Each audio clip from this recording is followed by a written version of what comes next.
Anda sudah siap diberkati Tuhan? Siap betul? Haleluya, kita sambut hambanya Bapak Pendeta Gilbert untuk maju dan memberikan presentasinya. Tuhan itu baik, amin. Puji Tuhan. Bicara pernikahan itu selalu bicara asik. Karena pada dasarnya ada orang dunia yang bilang begini, pernikahan itu semua orang yang belum masuk pengen masuk, semua orang yang udah di dalam pengen keluar. Yang ketawa kayaknya itu kesaksian pribadinya, saudara-saudara. Karena ada banyak ungkapan suka bilang begini, kenapa ya masa pacaran lebih indah daripada masa pernikahan? Itu kalimat orang stres, saudara-saudara. Karena harusnya pernikahan 1000 kali lebih bahagia daripada pacaran. Yang bilang amin itu setuju, yang bilang nggak amin masa sih katanya gitu. Iya kan? Nah, saudara yang kasih dalam Tuhan, dari awalnya kita harus tahu dulu what is marriage. Apa itu pernikahan?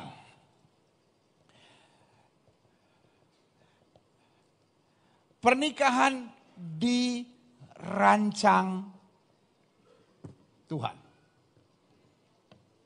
Yang setuju sama saya bilang dirancang Tuhan. Siapa yang memulai pernikahan? Adam atau Tuhan? Hello? Siapa yang memulai pernikahan? Adam atau Tuhan? Tuhan bilang apa?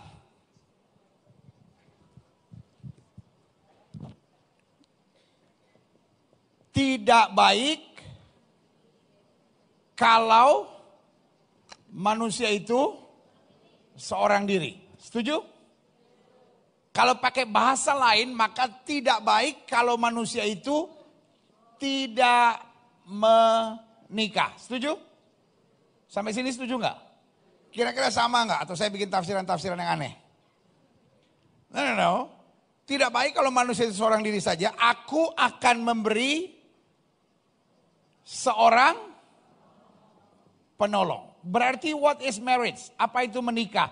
Menikah berarti mendapatkan penolong. Semua ibu-ibu taruh tangan kanan di dada bilang saya penolong. Semua laki-laki bilang saya penolong. Semua yang belum kawin bilang tidak baik. Hello, loh, kan Alkitab bilang tidak baik kalau manusia itu seorang diri. Aku akan memberikan kepadanya seorang penolong. Berarti what is marriage? Mendapatkan pertolongan. Bu, waktu engkau menikah engkau penolong. Kau bukan mamanya lakimu. Pak, waktu engkau menikah engkau penolong buat istrimu. Engkau bukan penjajah dan engkau bukan satpam. Setuju? Jelas nggak sampai di sini? Jadi kalau kita lihat di sini, menikah berarti adalah masuk dalam era kebahagiaan. Idenya sampai di sini sudah dapat nggak? Menikah berarti masuk dalam era kebahagiaan. Nah, bagaimana kalau tidak bahagia?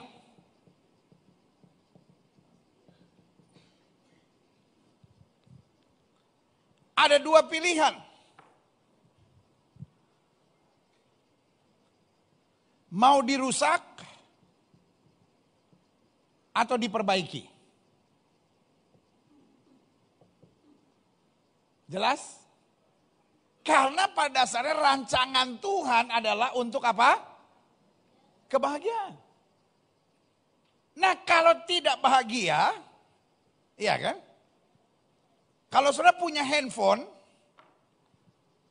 apalagi saudara beli yang mahal, ya kan? Ini bisa untuk A, bisa untuk B, bisa untuk C, bisa untuk D, bisa untuk E, bisa untuk F.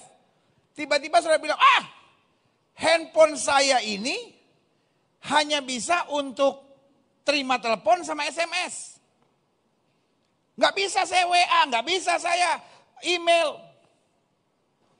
Bukan handphonenya yang salah.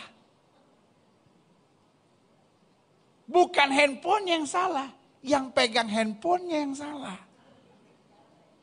Ngerti gak sampai di sini?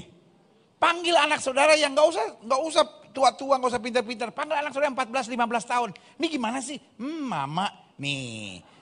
Mak, ini bisa untuk WA mah, caranya gini mah. Mah, zaman sekarang mesti pakai Instagram. Nih mah, begini cara Instagram mah. Nah, mama tinggal upload foto. Ini juga bisa untuk Grab car mah. Nah, mama kalau mau taksi, Uber atau Grab nih, gini caranya. Mama tinggal minta aja di sini. Nih. Mama kalau mau transfer bank caranya begini mah. Nih. Saudara kan kagum nih. Gila nih handphone. Tahukah saudara? Menikah itu lebih daripada punya iPhone.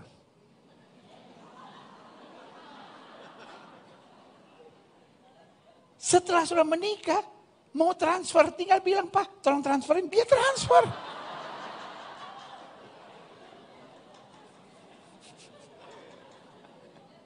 Jadi saya mau saudara ngerti idenya dulu, bahwa menikah itu dalam apa?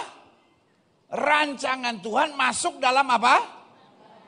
Era kebahagiaan. Kalau tidak bahagia bukan menikahnya yang salah, hello. Tetapi apa? Perlu diperbaiki. Jangan dirusak. Karena apa? Karena lembaganya tidak salah. Tetapi seringkali we don't know how to take the good things out of marriage. Kita nggak tahu bagaimana memancing keluar hal-hal yang dahsyat tentang rumah tangga. Yang setuju katakan amin. Nah, kalau kita membahas keluarga, yang pertama, ada orang-orang yang setuju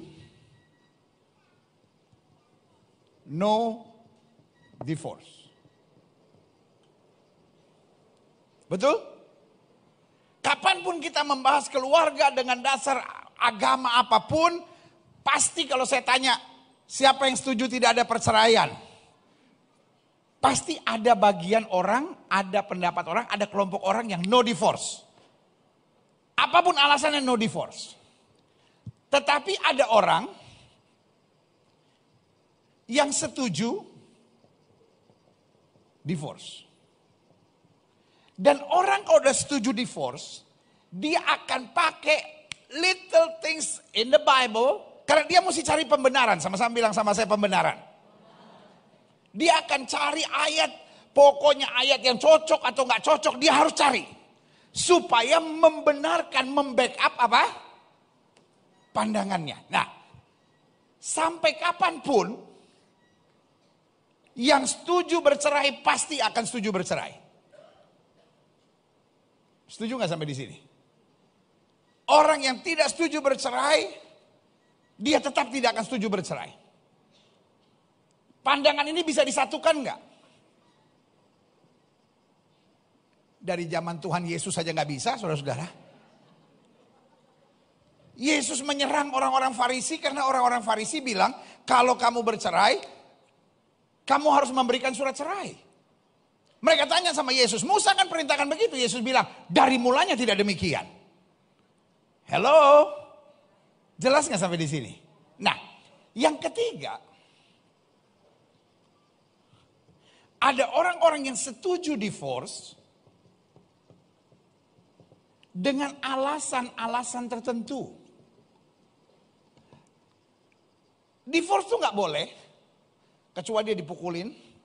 Divorce tuh nggak boleh kecuali zina. Dan zinanya udah berkali-kali. Iya kan? Karena kalau kita bicara zina, ada banyak hal. Saudara mau baca Alkitabnya nggak? Ada sebuah perdebatan yang bilang kecuali karena zina. Nanti saya jelasin. Ada sebuah perdebatan yang bicara kecuali karena zina. Tapi nggak jelas orang boleh cerai kecuali karena zina itu enggak. Itu nanti saya jelasin ayatnya. Ya kan? Tetapi itu bukan orang boleh cerai. Orang menceraikan istrinya. Ada 2 ayat cuman kebetulan. Berapa ayat? Sama-sama bilang sama saya cuman 2. Cuman 2. Yang bilang menceraikan istrinya kecuali karena zina. Dua-duanya menceraikan istrinya. Kalau kita mau bermain ayat, kebetulan saya pendeta, ya kan? Kalau kita mau bermain ayat, ya kan? Kan banyak pendeta suka pandai goreng-goreng ayat kan gitu. Oh itu hebat sekali. Itu ayat kan cuma 2 kan? Cuman 2. Dan dua-duanya menceraikan istrinya, tidak menceraikan suaminya. Jadi kalau istri bercerai, istri berzina boleh diceraikan, suami berzina tidak ada ayatnya.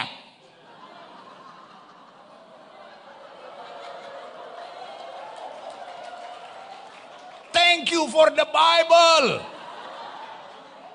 Saya mau bilang pandangan-pandangan itu buat saya najis, saudara. Kenapa? Karena kita kalau baca Alkitab itu harus lengkap. Nggak boleh kita perkosa ayat dari 2 ayat ini, lalu kita mengeluarkan sebuah ide-ide yang berbahaya. Jelas nggak sampai di sini? Karena dua-duanya kebetulan menceraikan istrinya kecuali karena zina. Jadi kalau menceraikan suaminya karena zina tidak ada loh. Jadi suami kalau berzina tidak boleh diceraikan karena tidak ada ayatnya. Tapi kalau istri berzina boleh diceraikan karena ada ayatnya.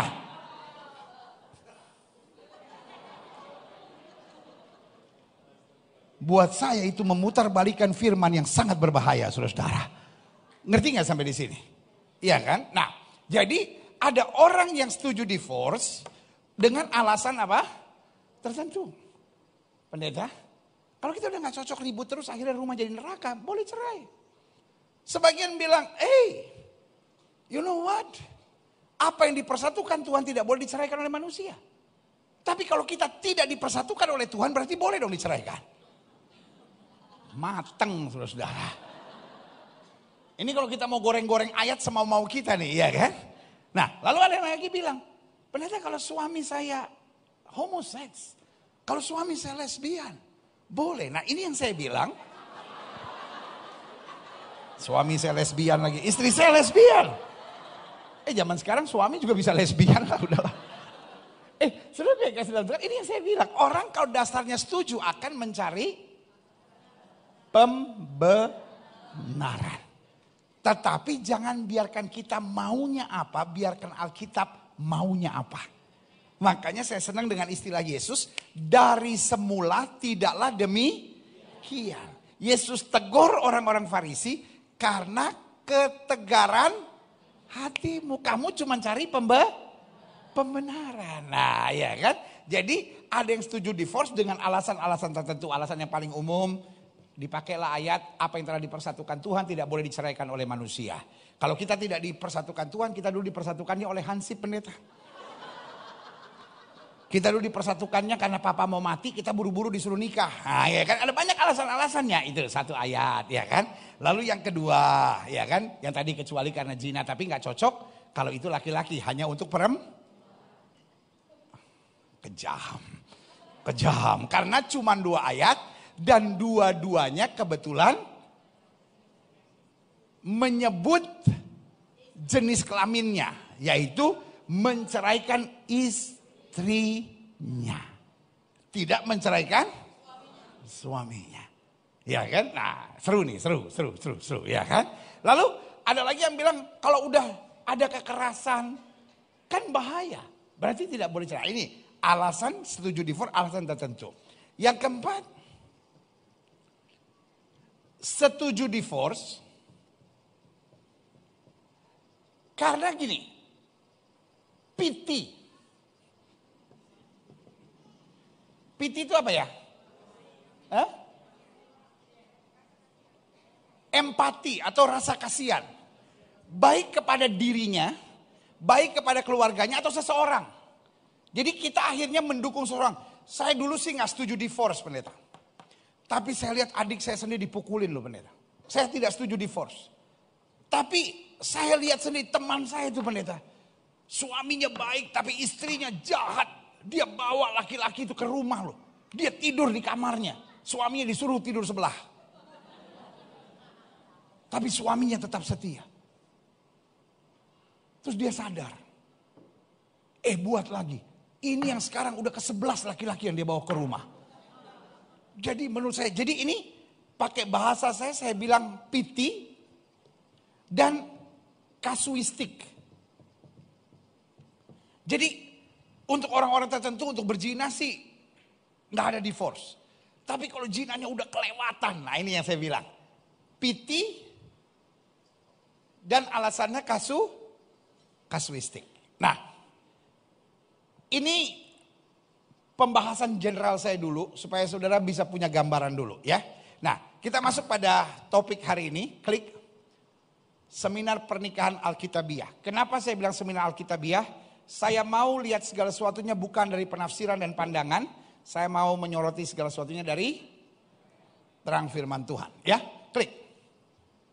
Nah, saya memilih untuk memakai tema ini.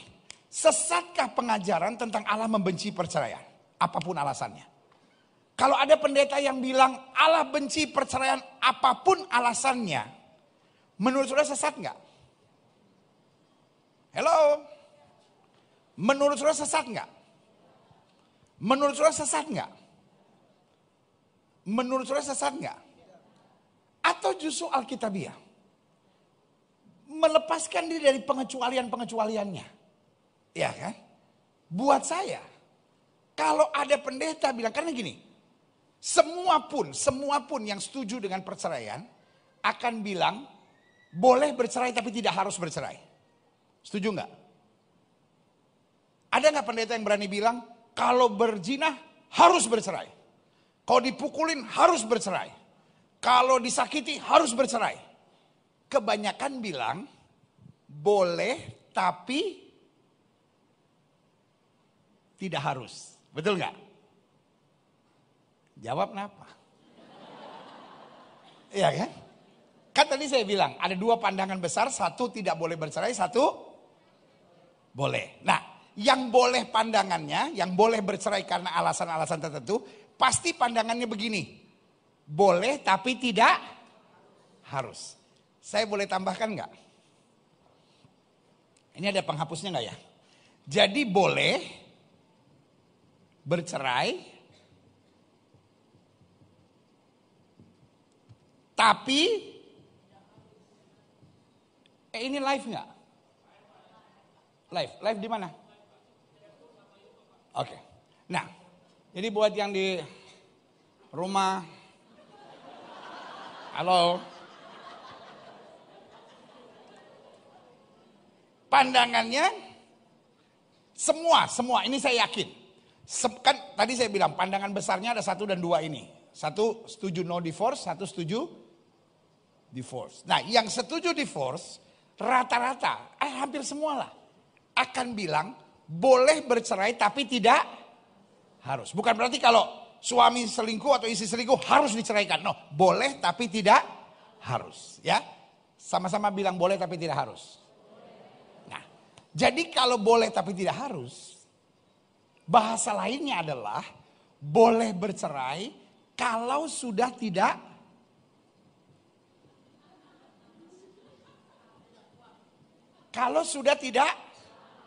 tahan. Boleh tapi tidak harus. Artinya bahasa lainnya boleh bercerai kalau sudah tidak tahan. Artinya kalau kita masih kuat, bolehlah untuk bertahan. Nah, sekarang pertanyaannya, kekuatan kita datangnya dari mana? Tuhan. Kekuatan Tuhan terbatas nggak? Kalau kekuatan Tuhan tidak terbatas, kenapa kita tetap tidak mengandalkan Tuhan yang kuasanya tidak terbatas saja? Amsal bilang, hati raja seperti batang air di tangan Tuhan. Tuhan dapat mengaliri kemana saja Tuhan mau. Kebetulan dalam Alkitab ada cerita antara Hosea dan Gomer. Gomer seorang perempuan pelacur. Hosea adalah nabi Tuhan. Tuhan pakai ini sebagai gambaran gereja Tuhan. Walaupun Gomer berkali-kali berzina, berselingkuh, Tuhan tetap minta Hosea untuk menebus. Artinya apa? Artinya anugerah Tuhan akan cukup kalau kita mau. Sama-sama bilang ada kuasa Tuhan. Sama-sama bilang ada mujizat Tuhan. Jelas? Makanya saya mau kasih judul, sesatkah pengajaran tentang Allah membenci perceraian apapun alasannya? Atau sebaliknya, atau justru Alkitabiah. Alkitab bilang Allah benci perceraian. Oh, kenapa cuma pakai satu ayat? Ayat lain bilang apa yang dipersatukan Tuhan tidak boleh diceraikan oleh manusia. Loh, kenapa cuma pakai 2 ayat? Loh, dasarnya apa? Yang sebelah cuma 2 ayat dan itu doang. Dan gak jelas, kalau ini jelas. Apa yang dipersatukan Tuhan tidak boleh diceraikan oleh manusia. Alkitab bilang keduanya bukan 2 tapi 1. Dalam Alkitab bahasa Inggris dikatakan they cleave. Cleave itu bukan unite. Jadi gini, ketika tulang patah, itu tidak dibilang, oh the bones are unite. The bones are cleave. Jadi tulang-tulangnya itu, kalau udah nempel kembali, jadi tulang patah nih, cleave, itu udah menjadi satu lagi. Nah kalau unite, itu masih ada titiknya untuk bisa dipatahkan lagi. Tapi kalau sudah cleave menjadi satu, itu dipatahkan pasti rusak. Ngerti gak sampai di sini? Nah, Alkitabnya itu sangat jelas. They cleave. Mereka menjadi satu. Jadi seluruh dasar Alkitab, pernikahan ini dalam kitab Wahyu adalah gambaran dari pernikahan anak domba dengan apa? Gerejanya. Ngerti gak maksud saya? Jadi pernikahan jangan cuma disoroti boleh cerai atau gak boleh cerai. Karena Alkitab bilang rahasia ini suci.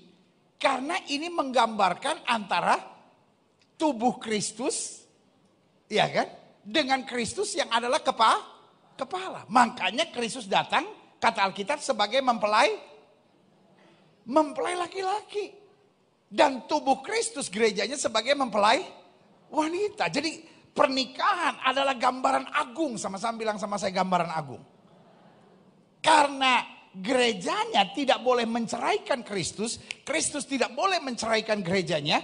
Karena itu pernikahan juga apa yang dipersatukan Tuhan tidak boleh diceraikan oleh manusia. Jelas sampai di sini? Oke. Pemahaman orang tentang firman Tuhan ada beberapa, ya. Jadi saya bilang tentang perceraian saja, secara garis besar ada yang setuju no divorce, ada yang setuju divorce. Dan yang setuju akan tetap setuju, yang tidak setuju akan tetap tidak setuju. Nggak ada gunanya kita menyatukan pandangan itu, karena yang setuju akan terus mencari dasar-dasar pembenaran, dan yang tidak setuju akan selalu mencari dasar-dasar pembenaran. Tetapi yang satu hal yang saya tahu, kalau ada orang bilang, saya berdiri pada pengajaran Allah benci perceraian, saya yakin dia tidak sesat. Amin. Karena dia akan bimbing orang untuk tetap kuat. Amin.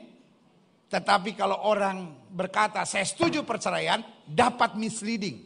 Dapat membimbing orang. Orang yang tadinya sedang bertahan nih. Enggak, saya mau bertahan. Boleh. Cerai aja kalau gitu. Ya, gitu, betul enggak? Saudara-saudara yang suaminya lagi selingkuh, saudara-saudara yang istrinya lagi selingkuh, yang lagi mencari wajah Tuhan, minta kekuatan. Oh boleh toh. Kenapa enggak bilang dari kemarin-kemarin toh? Ya kan? Saya cerai aja lah gitu ya. Tapi nanti saya jelaskan, kalaupun setuju cerai. Ingat, kalau sudah bercerai, lalu menikah lagi, dia pun berzina. Iya kan? Jadi masih ada banyak persoalannya. Pertanyaan selanjutnya setelah bercerai, bagaimana dengan anak-anak kalau punya anak, ya kan? Jadi ada banyak kasusnya masih setelah itu. Makanya pertanyaan saya, apakah perceraian menyelesaikan masalah atau perceraian adalah awal dari berbagai masalah? Jadi jangan bangga dulu, boleh cerai atau tidak boleh cerai. Saudaraku yang kasih dalam Tuhan, menyelesaikan masalah enggak? Amin? Iya kan? Makanya saya bilang, sesatkah pengajaran Allah benci perceraian? Mungkinkah seorang pendeta masuk neraka karena mengajar Allah benci perceraian? Saya percaya tidak mungkin. Amin. Karena kita bimbing menurut aturan firman. Karena mungkin sudah menatap saya dan berkata, tapi kalau nggak boleh cerai tiba-tiba dia dipukulin istrinya sampai mati, dia dipukulin suaminya sampai mati gimana? Itu pendetanya bodoh. Kenapa? Karena saudaraku yang kasih dalam Tuhan, waktu kita bimbing orang tidak boleh cerai, bukan berarti kalau suami pukul, ayo pukul. Ya kan? Kata Alkitab, kita boleh berpisah sementara untuk berdoa. Bukan bercerai, tapi berpisah sementara. Nah ini seru nih, ini seru aja saudara-saudara. Sebagian saudara kalau udah ada setuju-setuju pisahnya udah amin, oh boleh tuh. Nah ya kan.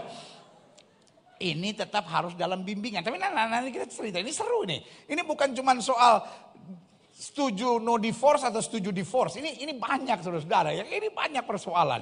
Tapi karena saya gembala dari jemaat yang olehnya Tuhan percayakan untuk saya gembalakan, saya harus arahkan jemaat dengan betul saudara-saudara. Amin. Lihat selanjutnya. Pemahaman orang tentang firman Tuhan ada beberapa. Yang pertama, ada orang-orang yang memang mau dengar dan belajar. Mau dengar dan belajar. Iya kan? Yesus mengajar. Murid-murid bilang apa? Ahli-ahli Taurat mengajar dengan kata-kata yang indah. Tetapi engkau mengajar dengan kuasa. Jadi dia mau belajar. Dari nggak ngerti jadi ngerti. Lalu wanita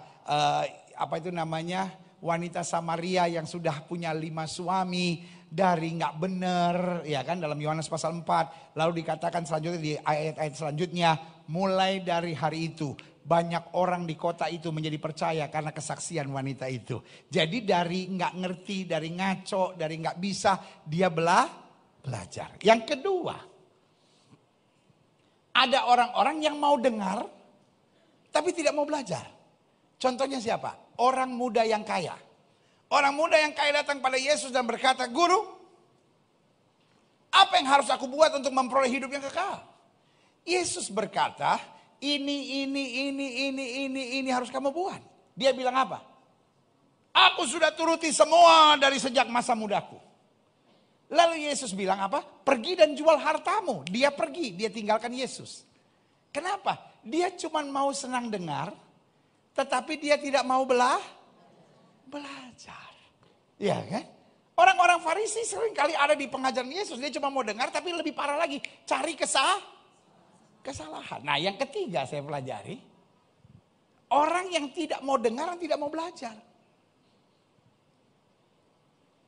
Yang kayak gini kalau dengar pengajaran pasti cari kesalahan. Ini namanya roh Farisi dan roh ahli Taurat. Nggak mau dengar. Nggak mau belajar. Dia cuma mau cari kesalahan. Dia kalau dengar khotbahnya 45 menit, ada satu kalimat salah, itu yang dia persoalkan. Kalau perlu dia banding-bandingkan, dia cari-cari kesalahan. Nah ini the spirit of Pharisee. Dan selanjutnya yang keempat, pemahaman orang tentang firman Tuhan, orang yang mau dengar, serta sibuk dengan merasa diri yang paling benar, serta sibuk cari apa? Kesalahan orang. Nah ini nih. Saya khawatir. Di gereja hari-hari ini. Banyak orang begitu. Makanya bertahun-tahun dia masuk gereja. Berselingkuh jalan terus. Berzina jalan terus. Dan dia mencari pembenaran. Saya sih tahu pendeta berselingkuh gak boleh. Tapi saya berselingkuh karena suami saya udah kelewatan. Saya berselingkuh karena istri saya udah kelewatan. Jadi pokoknya dia mencari apa? Pembenaran. Nah ini yang suka menafsirkan ayat seenak-enak udelnya ini. Ya kan? Karena apa? Karena mau mencari pembenaran. Saudaraku yang kasih dalam Tuhan. Farisi dan ahli-ahli Taurat. Di zaman Yesus saja tidak bisa bertobat. Karena memang hatinya sudah keras. Mereka tahu segala sisi firman Tuhan hanya untuk membenarkan dirinya. Bukan untuk mencapai kemuliaan Allah. Karena itu hari ini. Saya ada di sini. Untuk setiap orang yang mau buka hati. Untuk orang-orang yang mau menerima pengajaran. Untuk orang-orang yang mau dikuatkan. Untuk orang-orang yang mau hidup dalam kemuliaan Tuhan. Karena saya percaya kalau kita tidak miring ke kiri maupun miring ke kanan, hidup kita akan diberkati. Yang setuju katakan amin. Untuk setiap orang yang mau mencari pembenaran, saya bilang, urusan saudara sama Tuhan bukan sama saya. Untuk setiap saudara yang hanya mau mencari-cari kesalahan dan mau mencari-cari titik-titik kemenangan dalam hidup saudara, saya persilahkan kau menang. Sebab saya bukan seorang pinter, saya hanya seorang biasa yang hidup seturut firman Tuhan dan memahami firman Tuhan sejauh apa yang saya ketahui dan saya tahu. Tetapi yang saya mau pegang, saya tidak mau berprinsip pada tafsiran manusia. Saya mau berpegang pada kebenaran firman. Saya mau hidup di dalamnya. Dan biar bukan kehendak kita yang jadi, tapi Kristus yang jadi dalam hidup kita. Yang setuju katakan amin. Nah, selanjutnya. Makanya saya catat berita ini saya sampaikan bagi yang mau dengar dan belajar. Adapun dasar pembahasan saya adalah murni firman Tuhan. Nah, kita lihat sama-sama. Apa dasar murni firman Tuhan? 1. Malaki 2 ayat 16. Sebab aku membenci perceraian firman Tuhan oleh Israel. Juga orang yang menutupi pakaian dengan kekerasan firman Tuhan semesta alam. Maka jagalah dirimu dan janganlah berkhianat. Coba keluarkan ayat 17-nya. Malaki 2 ayat 17. Kamu menyusahai Tuhan dengan perkataanmu. Tapi kamu berkata, dengan cara bagaimana kami menyusahai dia? Dengan cara kamu menyangka setiap orang yang berbuat jahat adalah baik di mata Tuhan. Kepada orang demikian, ia berkenan atau jika tidak, di manakah Allah yang menghukum? Ya kan? Makanya Tuhan bilang, cara perkataan kamu menyusahkan Tuhan. Karena kamu pikir mau buat apapun, nggak apa-apa, baik di mata Tuhan. Kembali ke ayat 16. Aku membenci perceraian. Ini bukan suara manusia. Ini bukan perkataan manusia, ini perkataan dari apa? Tuhan sendiri. Oh, ini perjanjian lama. Pertanyaan saya, Allah perjanjian lama sama Allah perjanjian baru sama enggak? Ya kan? Oke, nafasnya sama enggak waktu Yesus berkata, apa yang dipersatukan Tuhan tidak boleh. Jadi kalau kamu menceraikan, Allah benci. Jadi kalau saudara menemukan alasan apapun, tetap firman ini tidak pernah bisa berubah. Allah benci. Oke. Pertanyaan saya, di ayat ini Tuhan bilang enggak, Allah membenci perceraian kecuali karena zina?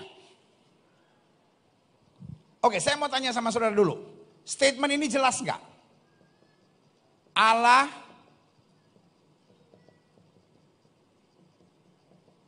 perlu diterjemahkan enggak? Perlu ditafsirkan enggak? Statementnya sudah cukup jelas enggak? Allah membenci perceraian. Ada kecualinya enggak? Ada kecualinya enggak? Berarti alasan apapun Tuhan membenci perceraian. Buat setiap saudara yang menatap saya dan berkata, pendeta saya bergumul 7 tahun untuk suami saya. Dan puji Tuhan sekarang rumah tangga saya bahagia. Saya beri nama engkau pahlawan.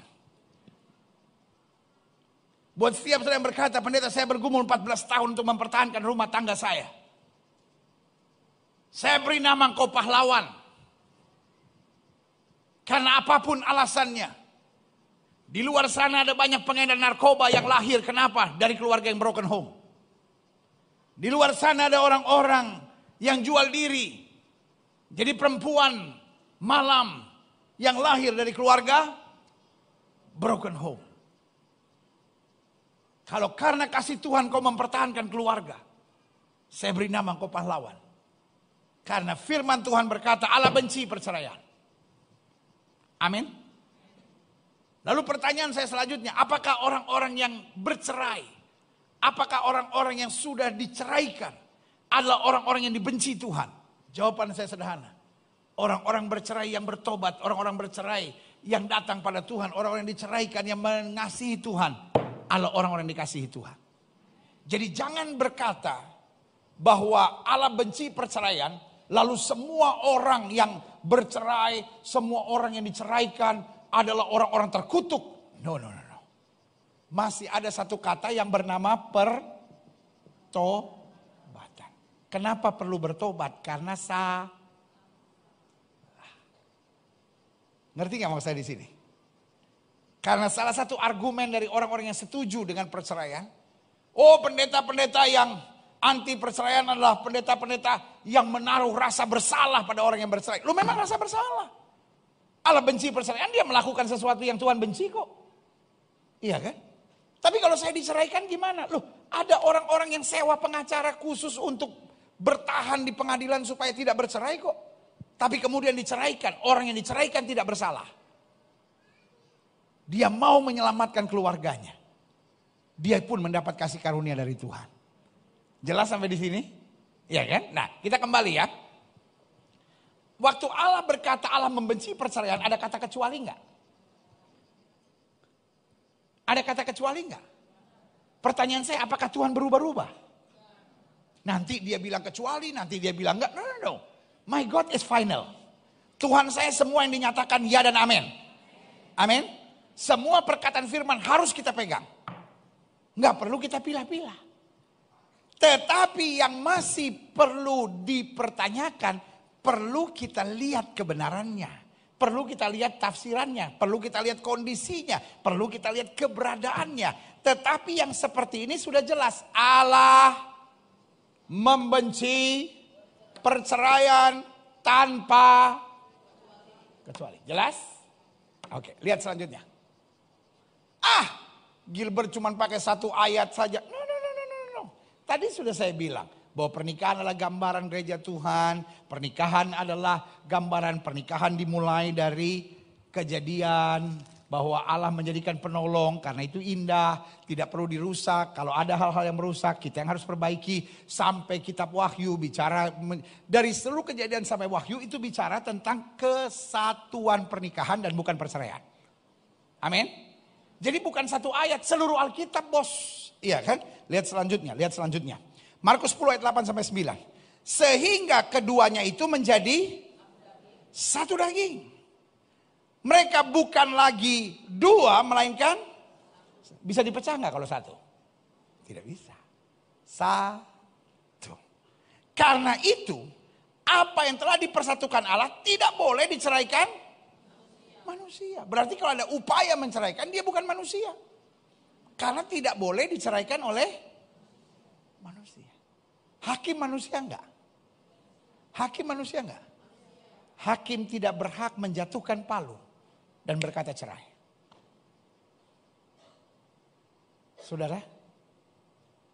Saudara ambil paspor di mana? Siapa yang berhak mencabut paspor saudara? Mertua saudara berhak enggak? Siapa yang berhak mencabutnya? Petugas. Saudara dinikahkan di mana? Saudara dinikahkan di mana? Gereja yang berhak mencabut surat pernikahan saudara, bukan pengadilan. Nikah kok di gereja, cerai kok di pengadilan. Aturan dari mana? Ngerti gak maksud saya? KTP saudara bisa dicabut oleh siapa? Polisi bisa cabut KTP saudara enggak? Enggak bisa. Yang bisa polisi bisa cabut apa? SIM. Kenapa? SIM yang ambil polisi. Imigrasi bisa cabut SIM saudara enggak? Enggak bisa. Karena yang keluarkan polisi, yang bisa cabut polisi. Pernikahan dikeluarkan oleh siapa? Gereja. Catatan sipil hanya mencatat apa yang dicatat oleh apa yang diberkati oleh gereja. Berarti yang berhak untuk keluarkan adalah gereja. Jadi baik hukum Alkitabnya maupun hukum logiknya nggak masuk saudara. Jelas nggak maksud saya? Makanya Alkitab udah bilang apa yang dipersatukan Allah tidak boleh diceraikan oleh manusia. Kan yang mempersatukan Allah. Lembaga yang harus menceraikan adalah Allah. Bagaimana Allah menceraikan? Mampus.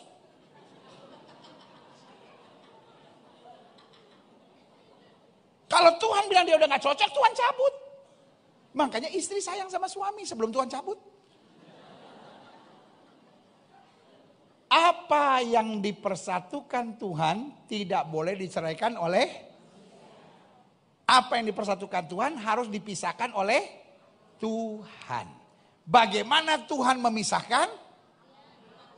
Cabut. Cut. Maksudnya malaikat. Check out. Selesai. Jelas gak maksud saya? Jadi dari hukum firman Tuhannya, dari hukum logiknya. Karena saya percaya firman Tuhan itu sangat logik. Firman Tuhan itu gak aneh-aneh gitu. Oh ini begini, banyak mulut gitu, banyak ngomong gitu. No, firman Tuhan itu semuanya jelas gitu. Semua hal dalam firman Tuhan berkaitan dan berurutan. Jelas ya? Jelas ya? Sampai di sini ya. Makanya bukan cuma satu ayat, tapi ayat selanjutnya. Jadi seluruh makna firman Tuhan itu bicara tentang Allah benci perceraian. Keduanya menjadi satu daging, demikian mereka bukan lagi dua, melainkan satu. Karena apa yang telah dipersatukan Allah tidak boleh diceraikan manusia. Klik selanjutnya. Ini ayat-ayatnya dulu ya kita bahas ya. Demikianlah mereka bukan lagi dua, melainkan satu. Karena itu apa yang telah dipersatukan Allah tidak boleh diceraikan oleh manusia. Jadi dari 4 Injil, 2 mencatat dengan jelas tidak boleh diceraikan oleh manusia. Jelas ya? Nah, persoalannya ada 2 ayat. Satu adalah Matius 5 ayat 31 sampai 32. Telah difirmankan juga. Siapa yang menceraikan istrinya harus memberi surat cerai kepadanya. Tapi aku berkata kepadamu, setiap orang yang menceraikan istrinya kecuali karena zina, ia menjadikan istrinya berzina. Dan siapa yang kawin dengan perempuan yang diceraikan itu berbuat zina. Oke, sekarang saya mau tanya sama saudara, tetap di ayat ini. Topiknya ini boleh bercerai atau tidak boleh bercerai? Topiknya ini bukan soal boleh atau tidak boleh bercerai. Topiknya ini jelaskan, telah difirmankan siapa yang menceraikan istrinya. Dan untuk itu Yesus bilang apa? Karena ketegaran. Sudah jelas nggak di sini? Kenapa seorang menceraikan istrinya? Karena ketegaran hati. Jadi ini sesuatu yang sudah ditentang Tuhan. Tetapi ingat, ide ini muncul dari orang-orang Farisi yang mencobai Yesus. Sama-sama bilang sama saya, mencobai Yesus. Ya, oke. Telah difirmankan juga, siapa yang menceraikan istrinya harus memberi surat cerai kepadanya. Ini bukan bilang boleh atau tidak boleh bercerai loh. Topiknya adalah siapa yang menceraikan istrinya. Jadi dalam khotbah saya bilang, coba tunjukkan ayat yang bilang boleh bercerai kecuali zina. Tidak ada. Alkitab tidak pernah eksplisit. Kalau ini kan eksplisitnya jelas banget dong. Allah benci perceraian, selesai. Tidak pernah ada boleh bercerai kecuali karena zina. Ini penafsiran. Apa? Nanti saya buktikan buat saudara bahwa dalam bagian lain kata kecuali karena zina ini tidak ada. Dalam konteks yang sama. Ya. Telah difirmankan juga siapa yang menceraikan istrinya harus memberi surat cerai kepadanya. Konteksnya adalah siapa yang menceraikan istri. Ada nggak siapa yang menceraikan suami? Jadi kalau istri berzina boleh diceraikan, suami berzina tidak ada. Ngaco nggak? Ngaco nggak? Karena ternyata di dalam dokumen-dokumen manuskrip yang lain, kata kecuali karena zina ini tidak ada, saudara-saudara. Kenapa di dalam kitab Matius ada? I don't know. Itu perlu penyelidikan lagi. Saya kebetulan bukan orang pintar yang mau menyelidiki ayat. Tetapi saya adalah orang yang berpegang pada kebenaran-kebenaran firman Tuhan yang mutlak, saudara-saudara. Saya bisa menjelaskan buat saudara karena Matius tujuannya begini-begini. Saya bisa, saya akan menjelaskan semua. Tetapi bukan dalam forum seperti ini. Kenapa? Saudara juga jadi pusing karena itu. Yang penting saya akan jelaskan dulu yang firman-firmannya. Bukan yang penjelasan-penjelasan manusianya, penafsiran-penafsiran manusianya. Nggak penting kali saudara-saudara. Itu forum diskusi teologi tersendiri saudara-saudara. Tetapi gini, topiknya dulu. Jadi kita jangan perkosa ayat keluar dari konteksnya. Konteksnya bukan boleh atau tidak boleh bercerai. Konteksnya adalah siapa yang menceraikan istri. Bukan menceraikan suami, bukan apa-apa. Oke, mana tadi ayatnya? Tetapi aku berkata kepadamu, setiap orang yang menceraikan istrinya kecuali karena zina, ia menjadikan akibatnya, kalau menceraikan istrinya kecuali karena zina, ia menjadikan istrinya kenapa kecuali? Loh, karena kalau istrinya sudah berzina, ya nggak perlu lagi dijadikan berzina dong, memang udah berzina. Ngerti nggak konteksnya? Tuhan bilang nggak? Yang menceraikan istrinya karena zina, dia adalah pria yang benar. Tuhan tidak membenarkan perceraian, nggak ada, sama sekali nggak ada. Jangan terpengaruh sama kata kecuali, padahal konteksnya bukan benar atau tidak benarnya sebuah perceraian. Setuju nggak? Konteksnya orang ini karena kekerasan hatinya, orang ini karena kepala tegar tengkuknya ini, orang ini karena kepala batunya pokoknya mau menceraikan istrinya. Tetapi kalau dia menceraikan istrinya, kecuali karena zina, dia menjadikan istrinya berzina. Konteksnya bukan pada si pelaku, karena si pelaku jelas sudah tegar hati. Konteksnya kepada akibat yang ditimbulkan akibat dari perceraian. Jelas nggak sampai di sini? Make sense nggak? Iya ya, jadi ini bukan konteksnya boleh atau tidak boleh bercerai. Tidak boleh bercerai sudah jelas karena ketegaran hati. Kamu menceraikan istri. Nah, yang sedang dibahas ayat ini tolong dimengerti baik-baik. Bukan boleh atau tidak boleh, tapi akibatnya. Oke, nah lihat selanjutnya. Apakah ayat ini konteksnya membenarkan perceraian jika ada perzinahan? Klik, tadi saya udah jelaskan sedikit. Bandingkan Lukas 16 ayat 18, ini konteks yang sama. Setiap orang yang menceraikan istrinya, ada kecuali karena zina enggak? Enggak ada.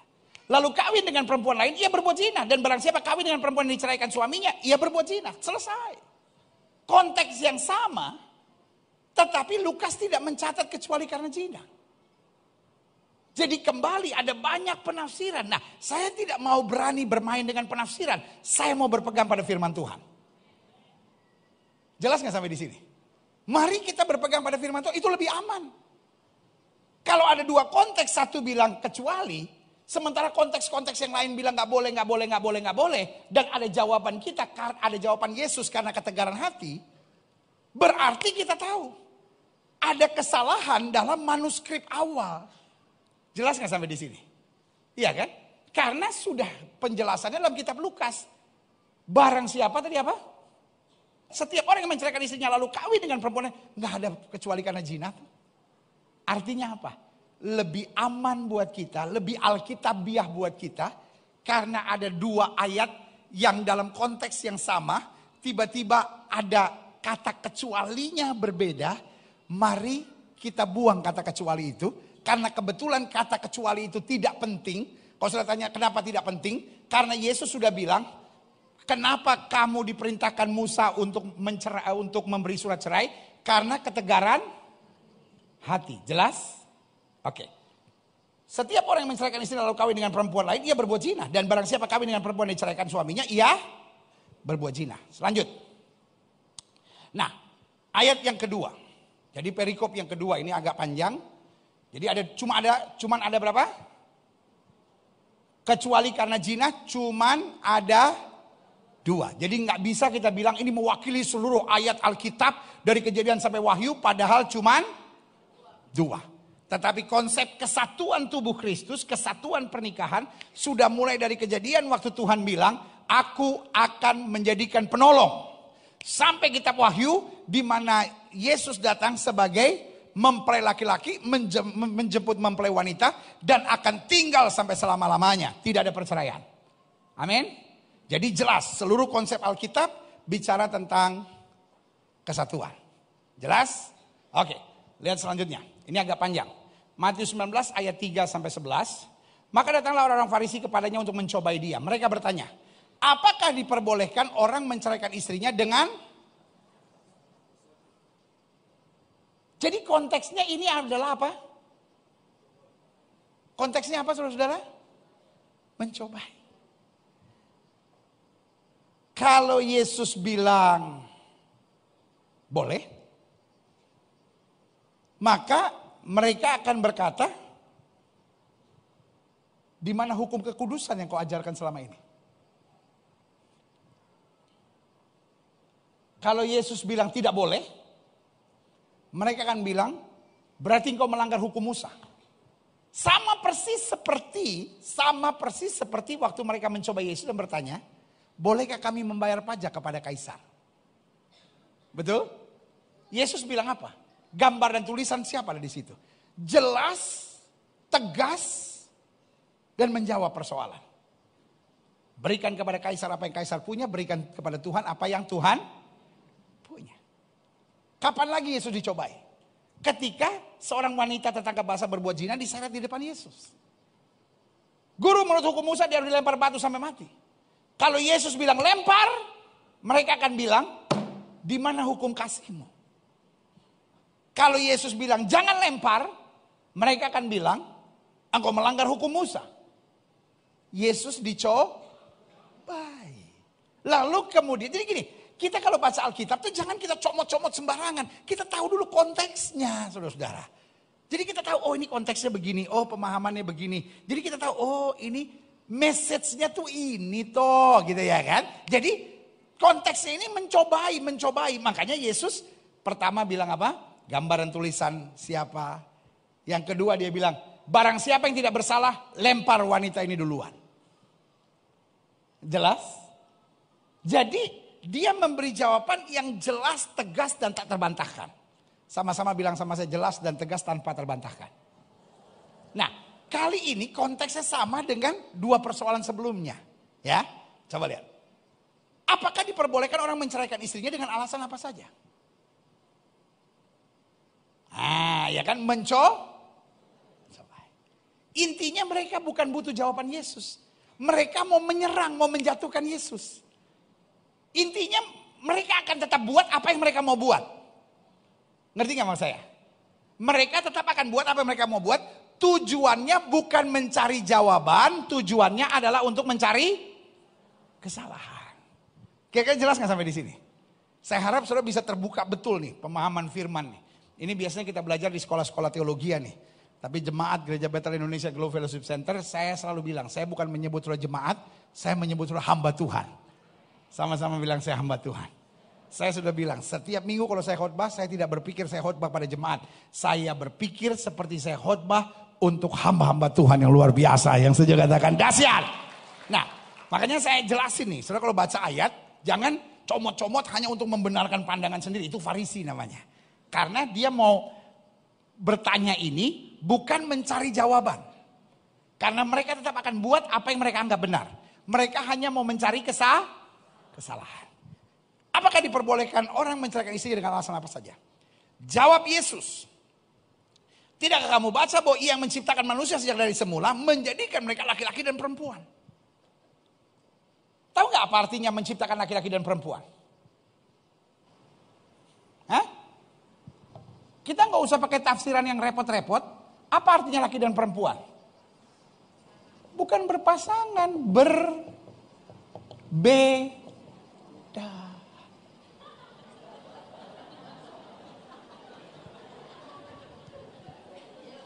Iya dong.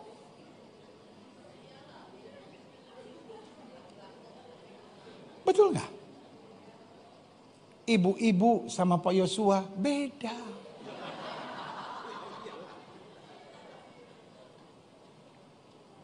Ibu-ibu boleh pakai baju laki. Laki-laki nggak bisa pakai baju perempuan. Ibu-ibu boleh tidak pakai lipstik. Laki-laki tidak boleh pakai lipstik. Itu curangnya perempuan. Perempuan boleh pakai celana jeans laki-laki. Tapi laki-laki nggak boleh pakai kulot perempuan. Makanya sepatu laki bisa dipakai oleh perempuan. Iya kan? Laki-laki pakai sepatu sneaker gini. Perempuan boleh pakai yang laki-laki pakai. Suami sudah punya asal ukurannya sama bisa sudah pakai. Tapi istri saudara punya hak tinggi, nggak boleh bapak pakai. Kurang mantap gitu. Masuk kebaktian, shalom. Ada amin. Kurang mantap saudara. Sampai di sini ngerti nggak mau saya? Jelas nggak? Iya kan? Jadi laki dan perempuan nggak usah pakai tafsiran yang repot-repot. Saya selalu bilang, kita lihat aja Alkitab as is. Menciptakan laki dan perempuan artinya berbeda. Karena berbeda artinya ada potensi konflik. Jelas nggak? Bisa ribut, bisa selingkuh, bisa kecewa, bisa berpikir nggak cocok. Karena dasarnya adalah, jelas nggak yang Alkitab ngomong? Iya kan? Ya, jadi jelas ya. Sekali lagi kita kembali.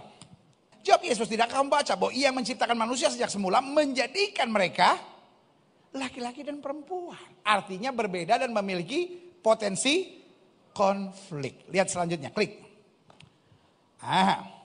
Dan firman-Nya Sebab itu laki-laki akan meninggalkan ayah dan ibunya dan bersatu dengan istrinya sehingga keduanya menjadi satu daging. Demikian mereka bukan lagi dua melainkan satu. Karena itu apa yang telah dipersatukan Allah?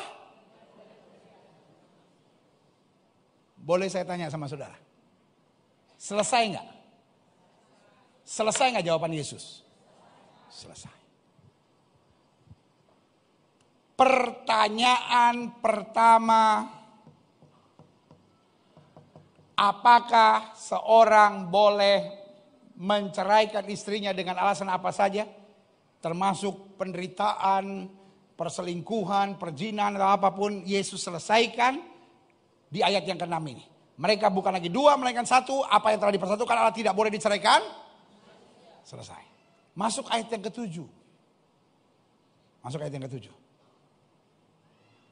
Setelah lihat ada hubungannya sama pertanyaan pertama enggak? Tidak. Ini pertanyaan kedua. Makanya kalau baca Alkitab harus pinter, saudara. Makanya kalau baca Alkitab harus jeli. Baca Alkitab tuh harus luas. Kita nggak bisa main bongkar semuanya. Pokoknya yang penting ini ayat mendukung kemauan saya, nggak bisa. Jangan apa yang saya mau cari di Alkitab, tapi biarlah saya ikutin apa saja yang Alkitab mau. Sama-sama bilang, saya tidak mencari Alkitab untuk apa yang saya mau. Tapi Alkitab mencari saya untuk apa yang dia mau. Amin. Karena ini udah masuk pertanyaan kedua. Kata mereka kepadanya, demikian apakah sebabnya Musa memerintahkan untuk memberikan surat cerai jika orang menceraikan istrinya. Jadi pertanyaan pertama udah jelas nggak? Apa yang dipersatukan Allah tidak boleh diceraikan oleh manusia. Berhubungan dengan dua pencobaan atau pertanyaan-pertanyaan pencobaan, kita sudah bisa lihat Yesus akan jawab diplomatis, tapi tegas, jelas dan selesai. Amin. Tetapi mereka masih gregetan karena istilahnya kalah debat nih. Orang kalah debat sadar nggak dia kalah debat? Enggak. Orang kalah debat selama dia kepala batu dia pikir dia menang. Iya kan? Jadi orang Farisi dia pikir dia menang. Jadi dia ngajuin pertanyaan kedua. Dia pikir Yesus bingung. Padahal nggak bingung. Yesus kan bilang, mereka kan tanya, apakah boleh menceraikan orang dengan alasan apa saja? Betul? Coba. Maka datanglah orang Farisi kepadanya untuk mencobai dia. Mereka bertanya, apakah diperbolehkan orang menceraikan istrinya dengan alasan apa saja? Iya kan? Kembali menceraikan istri. Jelas sampai di sini? Iya kan? Lalu Yesus jawab terus, klik. Sampai pada mereka bukan lagi dua melainkan satu, apa yang telah dipersatukan Allah tidak boleh diceraikan oleh. Sampai di sini sudah jelas nggak? Saudara bisa nangkep nggak diplomasi Yesus maknanya apa? Diplomasi Yesus maknanya adalah there is no reason at all. Jelas? Nah, mereka nggak mau kalah, mereka mengajukan pertanyaan kedua. Apa pertanyaan keduanya? Kata mereka kepadanya, jadi urusan apakah diperbolehkan menceraikan itu sudah selesai ya? Tidak boleh jawabannya. Nah, sekarang masuk pertanyaan kedua. Kata mereka kepadanya, jika demikian apakah sebabnya Musa memerintahkan untuk memberikan surat cerai jika orang menceraikan istrinya? Kata Yesus kepada mereka, karena ketegaran hatimu. Jadi Yesus menyetujui enggak? Tidak. Karena ketegaran hatimu Musa mengizinkan kamu menceraikan istrimu. Tapi sejak semula tidaklah demikian. Tapi aku berkata kepadamu, barang siapa menceraikan istrinya kecuali karena zina, ya kan? Nah, jadi kembali kepada topik yang kedua. Dia sudah karena ketegaran hati, ngotot, mau ceraikan istri. Nah, coba. Barang siapa menceraikan istrinya kecuali karena zina lalu kawin dengan perempuan lain, ia berbuat zina. Jadi kembali, kalau dia ngotot mau cerai dan menceraikan istrinya kecuali karena zina, dia menikah lagi, dia berbuat zina. Nah, sekarang pertanyaannya, kalau istrinya berzina lalu dia ceraikan, lalu dia menikah lagi, berarti dia tidak berbuat zina dong. Ini konteksnya bukan boleh atau tidak boleh bercerai loh. Sampai sini jelas nggak? Konteksnya adalah, coba. Coba. Barang siapa menceraikan istrinya kecuali karena zina lalu kawin dengan perempuan lain. Jadi bukan soal menceraikannya boleh atau tidak boleh. Kamu ngotot nih karena ketegaran hati kamu nih menceraikan istri nih. Ya kan? Kecuali karena zina nih. Kalau kamu menikah lagi, kamu berbuat zina. Ya kan? Jadi berarti kalau istri berzina lalu kita ceraikan, kita boleh kawin lagi dong. Kembali kepada penafsiran. Penafsirannya adalah pada zaman itu kalau seorang wanita tertangkap basah berbuat zina, dia diseret keluar kota, dilempar batu sampai mati. Jelas sampai di sini? Berarti dia sudah mati. Karena hal lain tidak boleh. Tetapi kembali, saya tidak tertarik dengan penafsiran. Saya coba gali ayat lain, klik. Saya temukan ini. Murid-murid itu berkata kepada, jika demikian halnya hubungan antara suami dan istri lebih baik jangan kawin. Jadi akhirnya mereka bilang, waduh susah juga ya. Apapun kesalahannya tetap harus diterima. Akan tapi ia berkata kepada mereka, tidak semua orang dapat mengerti perkataan itu. Hanya mereka yang dikaruniai saja. Artinya apa? Kalau orang sudah dikaruniai Tuhan, dia akan mendapat kekuatan Tuhan bukan untuk bercerai, tapi untuk mengampuni. Iya dong, murid-murid kan manusia biasa, murid-murid kan normal. Hah? Orang udah salah gimana pun kita harus mengampuni. Kita gak boleh kawin lagi, kita gak boleh menceraikan. Waduh mendingan gak kawin. Hanya untuk orang-orang dikaruniai. Karena kalau orang yang mendapat karunia dari Tuhan, dia mendapat kekuatan Tuhan untuk dapat mengampuni. Amin. Karena solusi kesalahan istri, solusi kesalahan suami. Alkitab bilang, barang siapa yang tidak berdosa, lempar pasangannya duluan. Barang siapa. Loh, waktu tertangkap basah berhubungan. Makanya saya bilang, Alkitab itu jangan dipotong-potong, jangan biarkan berdiri sendiri. Semua ayat Alkitab berhubungan. Kalau ada seorang wanita yang tertangkap basah berbuat zina, itu kebetulan istrimu. Ada seorang pria tertangkap basah berbuat zina, kebetulan dia suamimu. Dibawa kepada Yesus, Yesus akan bilang apa? Kalau kamu tidak berdosa, lempar dia duluan. Kalau kamu tidak pernah berdosa, buang batu duluan. Ceraikan dia. Amin. Tapi pada kenyataannya, suami yang bilang, istri saya berzina. Istri yang berkata, suami saya berzina. Juga ada, bukan ada zinahnya loh. Tapi ada Yesus gak bilang, barang siapa yang tidak pernah berzina. Yesus bilang, barang siapa yang tidak pernah Sampai sini jelas gak? Make sense gak buat saudara? Berhubungan gak semua ayat-ayat firman Tuhan? Amin. Saya comot-comot Alkitab menurut mau-mau saya enggak? No. Saya buka Alkitab dari seluruh konteksnya dan saya harap sudah bisa memahami. Isi hati Tuhan adalah barang siapa yang dikaruniai, dia akan mengerti. Kalau saya menghadapi kesalahan pasangan dan suami saya yang seperti saya bilang tadi, ada perbedaan dan potensi konflik, maka saya harus menyelesaikannya dengan pengampunan dan kasih. Berikan tepuk tangan yang meriah buat Tuhan. Selalu saya bilang, divorce is never ever a solution. Di balik perceraian yang ada kepahitan. Kalau masih ada tangan Tuhan. Makanya saudara, salah satu solusi yang nanti saya tawarkan adalah konseling pranikah dalam keluarga. Konseling pranikah dalam gereja harus dikuatkan. Gereja yang olehnya Tuhan percayakan untuk saya gembalakan. Gereja yang olehnya Bapak Ibu sudah berada di gereja ini namanya Glow. Setiap orang yang menikah itu akan menghadapi konseling pranikah 17 sesi. Segala hal tentang pernikahan dikupas di sana. Setelah 17 sesi ketemu saya kira-kira 2 jam. Dan sebelum konseling pranikah saya selalu ngomong begini. Ketika gereja kita menikahkan kalian, gereja bertanggung jawab 100%. Artinya kapanpun kalian ada masalah, please come back to see us. Tolong kembali datang ke kita.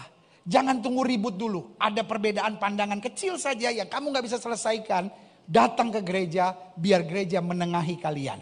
Jangan tunggu masalah jadi besar. Gak ada perselingkuhan bisa terjadi. Gak ada persoalan apapun besar bisa terjadi. Kecuali kalian mengeraskan hati. Dasarnya memang pengen cerai saudara-saudara. Khusus untuk gereja ini loh. Ya kan? Nah persoalannya ya kan. kadangkala kita nggak ada konseling pranikah. Jadi perjanjian nikah juga nggak disadari. Cuman bimbingan-bimbingan nggak jelas. Lalu pas hari pernikahan juga nggak tahu apa gunanya janji nikah. Apa artinya berdiri di hadapan altar Tuhan. Apa artinya bilang aku menerima engkau sebagai suamiku yang sah dan satu-satunya gitu.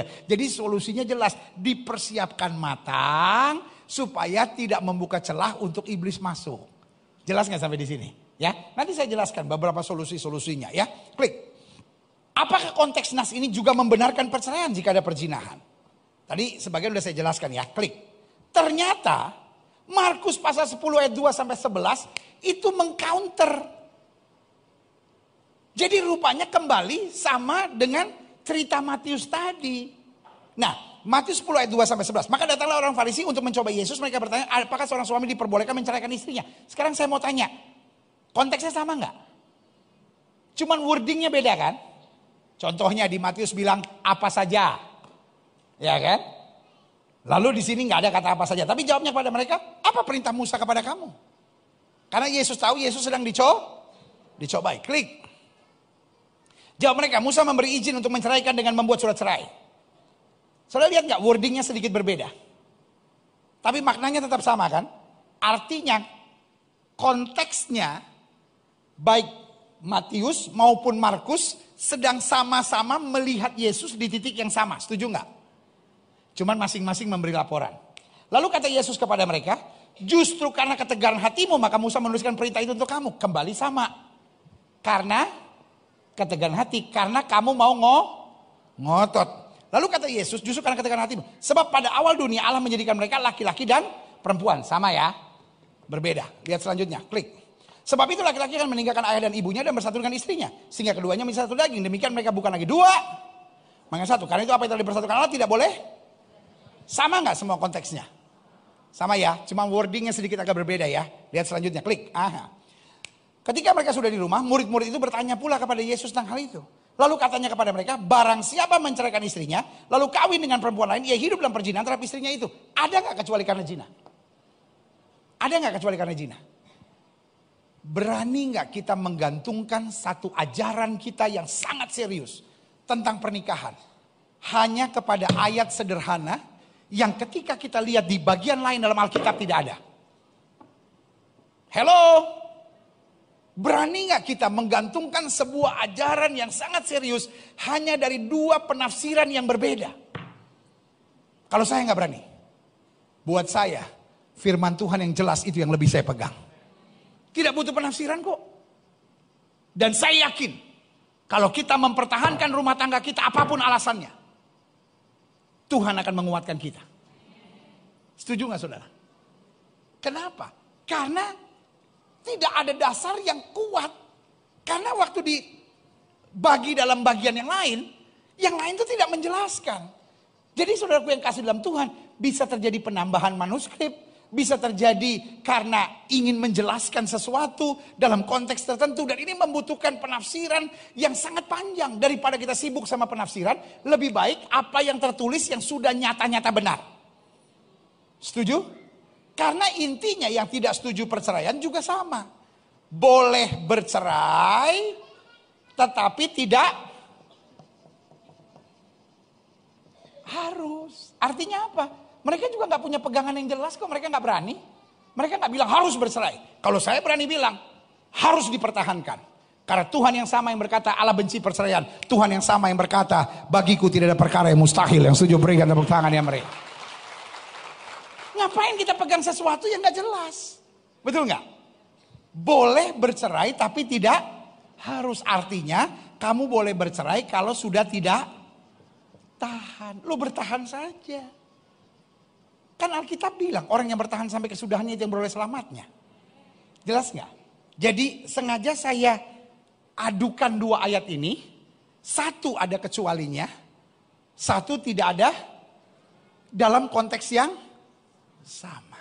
Jadi di manuskrip tertentu dalam penjelasan awalnya ini. Yang akhirnya membutuhkan penafsiran. Saya nggak berani menggantungkan ajaran saya pada penafsiran.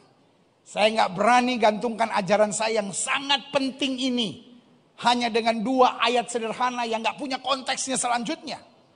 Tentang perceraian. Karena yang saya percaya waktu Yesus bicara perzinahan. Wanita tertangkap basah berbuat zina. Yesus gak bilang lempar batu. Yesus gak bilang buang dari masyarakat. Yesus bilang apa? Kalau kamu tidak berdosa lempar wanita ini duluan. Suami-suami yang sedang mau menceraikan istrinya karena menurut dia istrinya berzina. Izinkan saya bertanya, lu ada dosa gak? Kalau lu tidak ada dosa, ceraikan. Ayatnya mana? Yesus bilang. Kalau tidak berdosa lempar wanita itu dengan batu. Hukum dia. Ceraikan dia. Tapi kalau engkau ada dosanya juga bertobatlah. Ampuni. Sama seperti Tuhan perintahkan kepada Hosea. Ambil Gomer. Karena dia adalah teman perjanjianmu. Dalam kitab Maleakhi dikatakan istri itu teman pewaris. Satu tubuh. Menjadi warga kerajaan sorga bersama. Yang setuju katakan dahsyat. Istri-istri yang sedang berpikir untuk menceraikan suaminya. Pertanyaan saya sederhana. Lu ada dosa gak? Kalau gak ada dosa, hukum, ceraikan dia. Tapi kalau kau ada dosa, bertobat. Dan bilang Tuhan. Kalaupun aku ingin diampuni. Kalau aku salah. Aku ingin juga mengampuni mereka yang bersalah. Karena ada satu hukum dalam Alkitab. Apa yang kamu ingin orang lain perbuat kepadamu. Perbuatlah itu kepada orang lain. Kalau sudah salah. Saudara ingin diapain sama suami saudara? Diampuni. Kalau sudah salah, saudara ingin diapain sama istri saudara? Diampuni. Karena itu kalau suami sudah salah, istri sudah salah. Ampuni. Seorang wanita yang berzina adalah wanita yang tersesat. Seorang suami yang berzina adalah suami yang sedang dirasuk setan. Setuju gak? Masa engkau mau kalah sama setan? Istri yang sedang berzina adalah istri yang dirasuk setan. Masa engkau mau kalah sama setan? Usir setannya. Rebut suami saudara. Rebut istri saudara. Buat Tuhan tidak ada perkara yang mustahil. Ada nggak orang yang berzina atau berselingkuh kita tanya, lu kenapa berzina? Hobi. Itu memang cita-cita gua. Sepakat nggak saudara sama saya? Orang yang berzina adalah orang yang kerasukan setan. Relakah saudara orang yang kerasukan setan sudah biarkan bergaul sama setan? Atau orang yang sedang kerasukan setan itu sudah mau rebut? Setan yang kau usir, jiwanya yang kau selamatkan. Sebab ingat dia itu ayah dari anak-anakmu. Ingat dia ibu dari anak-anakmu. Masakan ketika dia kerasukan setan kau mau ketendang dan buang dia. Lalu sudah mau cari yang lain. Atau sudah mau hidup sendiri dan akhirnya membuat ketimpangan dalam keluarga. Wake up. Gereja harus kembali kepada ajaran firman Tuhan yang sebaiknya. Buat saudara-saudara yang masih percaya boleh bercerai, silahkan. Peganglah itu baik-baik. Saya nggak berani. Karena terlalu rapuh dasar berpijaknya. Lalu saudara tanya sama saya, apakah saya salah? Urusan saudara sama Tuhan, bukan saya. Tugas saya memberitakan kebenaran. Saudara mau terima atau tidak terima? Yesus saja tidak bisa mempertobatkan orang Farisi, apalagi saya. Tugas saya cuman menyampaikan. Saya tidak akan menghakimi saudara, saya tidak akan bilang bahwa, ajaran kamu gak beres. Silahkan. Tapi saya gak berani. Kenapa? Dasar berpijak kalian terlalu lemah. Hanya 2 ayat yang penafsirannya pun ketika diadu dengan ayat yang lain pun bertentangan. Sehingga terlalu riski. Harus membutuhkan penafsiran dari ini, penafsiran dari ini, penafsiran dari ini. Padahal ngapain repot-repot? Alkitab sudah bilang Allah benci perceraian. Dari awalnya itu karena ketegaran hatimu selesai. Allah tidak pernah menghukum penzina. Tapi Allah minta penzina diampuni. Klik, lihat selanjutnya. Perzinahan dalam pemahaman Kristus, sekali lagi saya ulangi. Walaupun orang bilang, ya tapi kan perzinahan yang Tuhan mau. Udahlah, setiap dosa adalah dosa. Perzinahan dalam pemahaman Kristus jelas. Klik. Matius 5 ayat 27-28. Kamu telah mendengar firman, jangan berzina. Ada yang bilang begini. Tetapi bahasa aslinya untuk perceraian. Ini mulai bahasa aslinya nih ya. First of all, yang ngomong bahasa aslinya dia gak ngerti bahasa aslinya. Dia cuma baca. Dia cuma baca tafsiran saudara. Dia gak ngerti bahasa aslinya. Gak ngerti saudara. Dia cuma Baca. Dia cuma belajar setahun 2 tahun. Dia nggak ngerti saudara. Kalau kita nggak ngerti jangan cuma percaya sama buku. Kita percaya firman Tuhan saja bos. Karena saya juga baca. Saya juga nggak ngerti. Saya bukan orang Yunani. Saya nggak bisa bahasa Yunani saudara. Saya belajar sih. Bahasa-bahasa Yunani. Baca bukunya apa-apa. Ya kan, tapi saya tidak bisa bilang saya ngerti bahasa Yunani. Kenapa? Karena gua nggak ngomong bahasa Yunani. That is not my mother language. Loh iya dong. Saya ngerti unang songoni tuau. Mate maho. Jehovah sahalakna di sorga. Ngerti saudara. Tetapi saya tidak bisa bilang bahasa Batak itu saya ngerti. Nggak ngerti. Saudara yang lahir dengan bahasa Batak lebih ngerti. Ngerti nggak? Saudara bisa tahu betul-betul maknanya begini. Hurje itu artinya apa? Saudara tahu. Kalau saya cuma diceritain orang, dijelasin orang. Ngerti nggak bedanya? Jadi orang kan kadang-kadang sekarang kan pakai bahasa Yunani. Kenapa? Karena dia lihat di leksikon. Karena dia lihat di tafsiran. Karena dia lihat di buku-buku. Itu jangan dipakai sebagai pembenaran, bahaya saudara-saudara. Karena kita sendiri nggak ngerti. Kita cuma tergantung buku itu. Kalau buku itu salah-salah saudara-saudara. Contoh, ada pendeta yang dulu bilang, apa itu namanya? Lobang jarum adalah nama sebuah pintu di Yerusalem. Bos, saya kebetulan ke Yerusalem udah hampir 100 kali bos. Saya sempat tinggal 8 bulan bos di situ bos. Semua pintu udah saya lewatin bos. Nggak ada pintu lobang jarum bos. Saya udah pernah keliling dari apa tuh seluruh tembok Yerusalem udah pernah saya kelilingin jalan kaki saudara-saudara. Udah pernah saya kelilingin saudara-saudara. Nggak ada pintu lubang jarum, nggak ada. Percaya saya saudara-saudara. Iya kan? Saya bisa ngomong kenapa gue udah jalanin. Tapi kenapa orang itu khotbah? Apakah dia khotbah salah? Enggak. Dia baca buku yang salah. Ngerti nggak? Nah jadi saudara-saudara. Ada orang yang bilang, oh itu kan berzina dalam hati. Bahasa Yunaninya begini. Yang Tuhan maksudkan berzina dalam fisik. Itu yang dipakai barang siapa yang menceraikan istrinya kecuali karena zina. Tapi jangan salah bos. Nih ayat ini nih. Nih, lihat nih. Kamu telah mendengar firman jangan berzina. Nah ini perzinahan tubuh nih yang dimaksud nih. Yesus sedang bilang kamu tuh cuma pusing sama dosa besar. Kira-kira intinya begitu. Tetapi aku berkata kepadamu setiap orang yang memandang perempuan setelah mengingininya sudah berzina dalam hatinya. Jadi setiap perempuan yang memandang laki-laki tidak berzina. Kenapa ayat ini bilang setiap orang yang memandang perempuan. Ngaco saudara-saudara kalau begitu.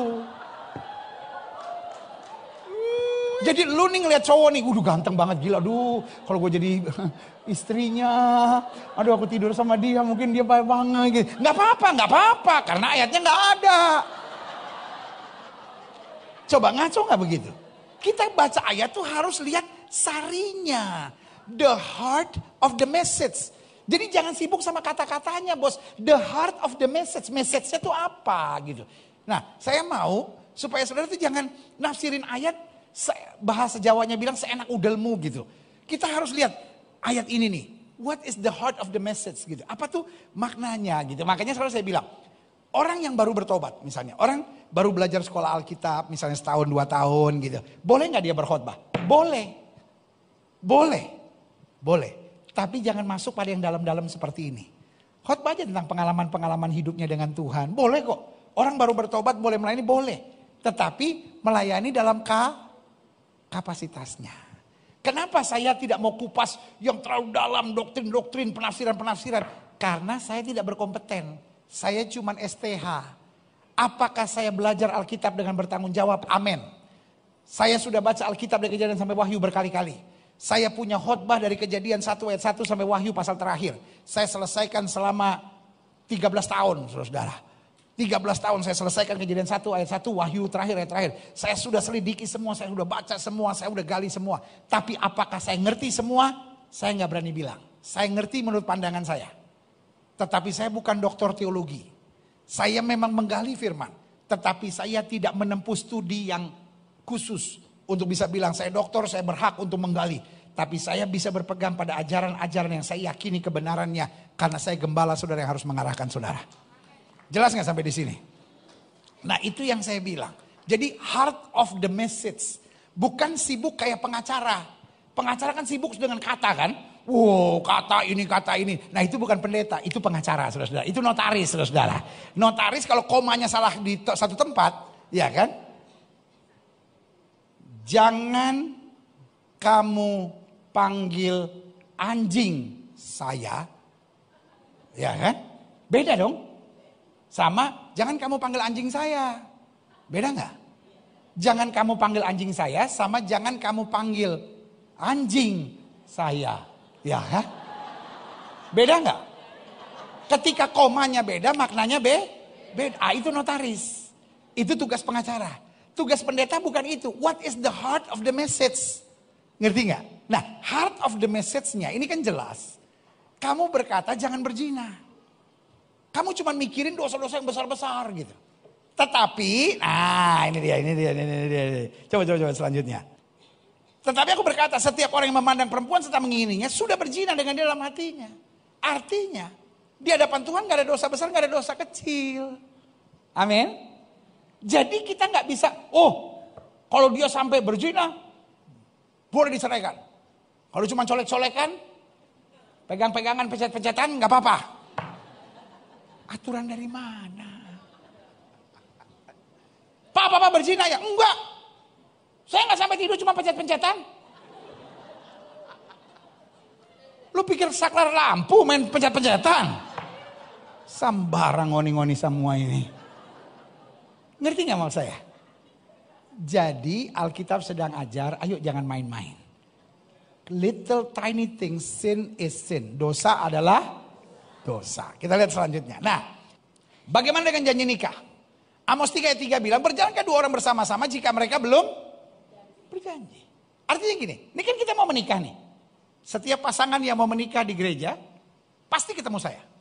Saya nggak mau tahu sesibuk apapun saya nggak mau tahu berapapun banyaknya jadwal mereka yang mau menikah di gereja tahun ini. Pokoknya harus ketemu saya. Harus. Mau dia siapapun harus ketemu saya. Nah, saya selalu tanya pertanyaan sederhana. Kamu mau menikah berapa lama? Langsung panik. Seumur hidup lah Pak.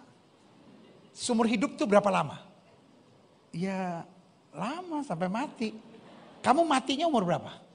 Ya nggak tahu. Kira-kira maunya mati umur berapa? Ya 80 gitu. Oke, umur kamu sekarang berapa? 30 tahun. Berarti minimal kamu akan bersama 50 tahun. Kenapa saya ajak pertanyaan bodoh gitu? Saya mau mereka berpikir gini. Nikah ini bukan hanya untuk setahun, 2 tahun, 3 tahun. Ini long term. Selama-lamanya bukan kapan ya laki gue mati, kapan ya bini gue mati. Minimal 50 tahun. Nah, kalau kita mau jalan bersama orang 50 tahun bersama, kita kan harus berjanji dong. Makanya saya bilang pentingnya konseling pranikah dalam setiap gereja. Saya khawatir banyak gereja yang menyetujui perceraian, ala gereja yang tidak mengadakan konseling pranikah. Jadi dia nggak bisa ngikutin perkembangan persoalan dari pasangan yang terjadi di pernikahan di gerejanya tersebut. Tapi kalau kita yang membimbing dari awal pernikahan, kita tahu. Nah makanya Alkitab bilang, ini kita mau berjalan bersama nih. Berjanjikah? Artinya kita ngobrolin nggak? Sekarang saya mau tanya sama saudara. Saudara mau pergi ke mall 2 jam. Sama saudara mau pergi ke Tarutung 2 minggu, bawaan saudara beda nggak? Bawaan saudara beda nggak? Orang kalau mau menikah, bawaannya banyak nggak? Banyak. Yang harus dia mengerti dalam rohnya apa yang boleh, apa yang tidak boleh, banyak nggak? Nah itu ya, janji nikah. Nah mari kita lihat.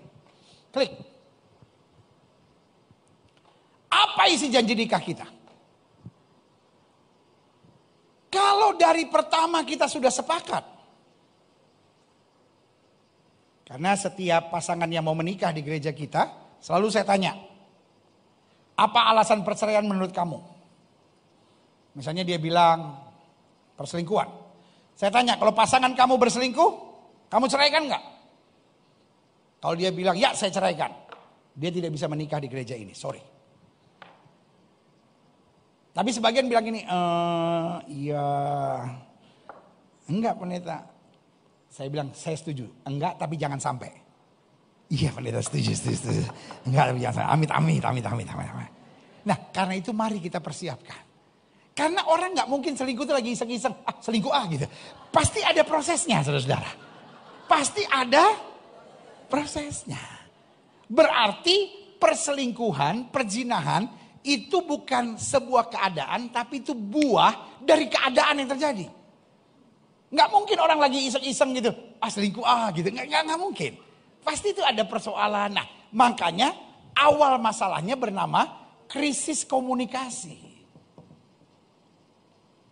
Kenapa? Karena kan gak mungkin ada orang yang, lu lagi di mana? Lagi di Ancol, ngapain? Lagi selingkuh gua.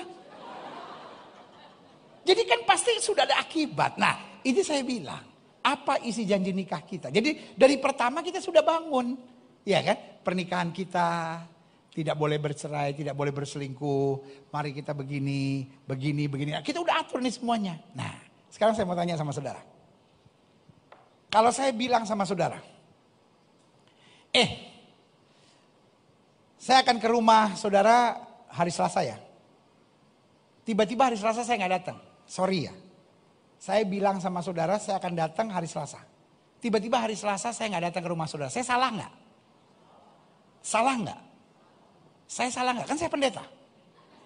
Bukan soal pendeta. Janji gak ditepatin. Betul gak? Ini bukan mana lebih hebat antara firman Tuhan atau janji. Bukan.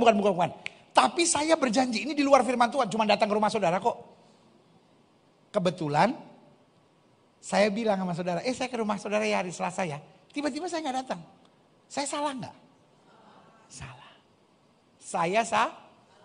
Nah, di antara firman Tuhan yang akhirnya kita sudah pahami, no divorce,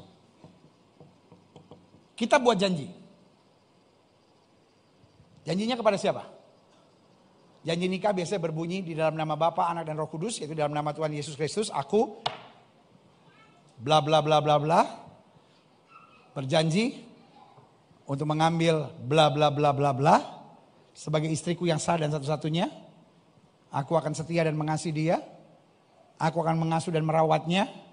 Ada yang tambahin dalam susah maupun senang, dalam sehat maupun sakit, dalam keadaan kelimpahan atau kekurangan, sampai hanya maut.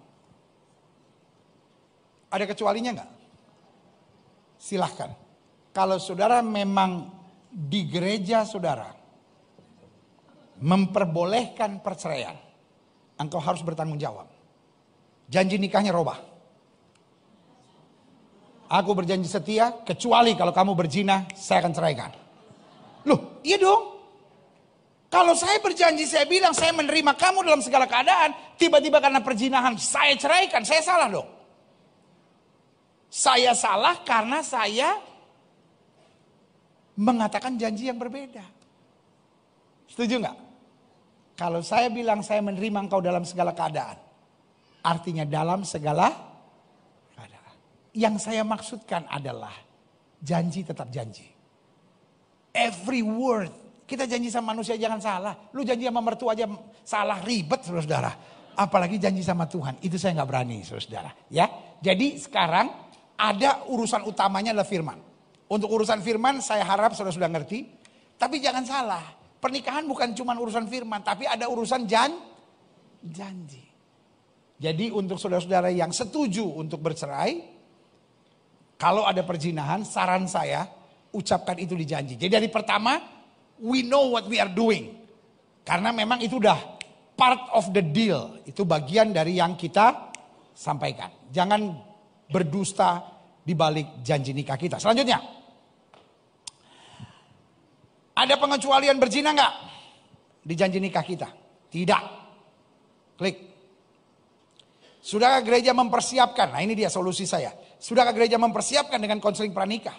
Apakah gereja membuka diri untuk konseling keluarga? Makanya saya bilang di gereja kita selalu semua pasangan yang mau menikah saya sampaikan. Gereja bertanggung jawab 100%. Kapanpun kalian ada masalah, please datang.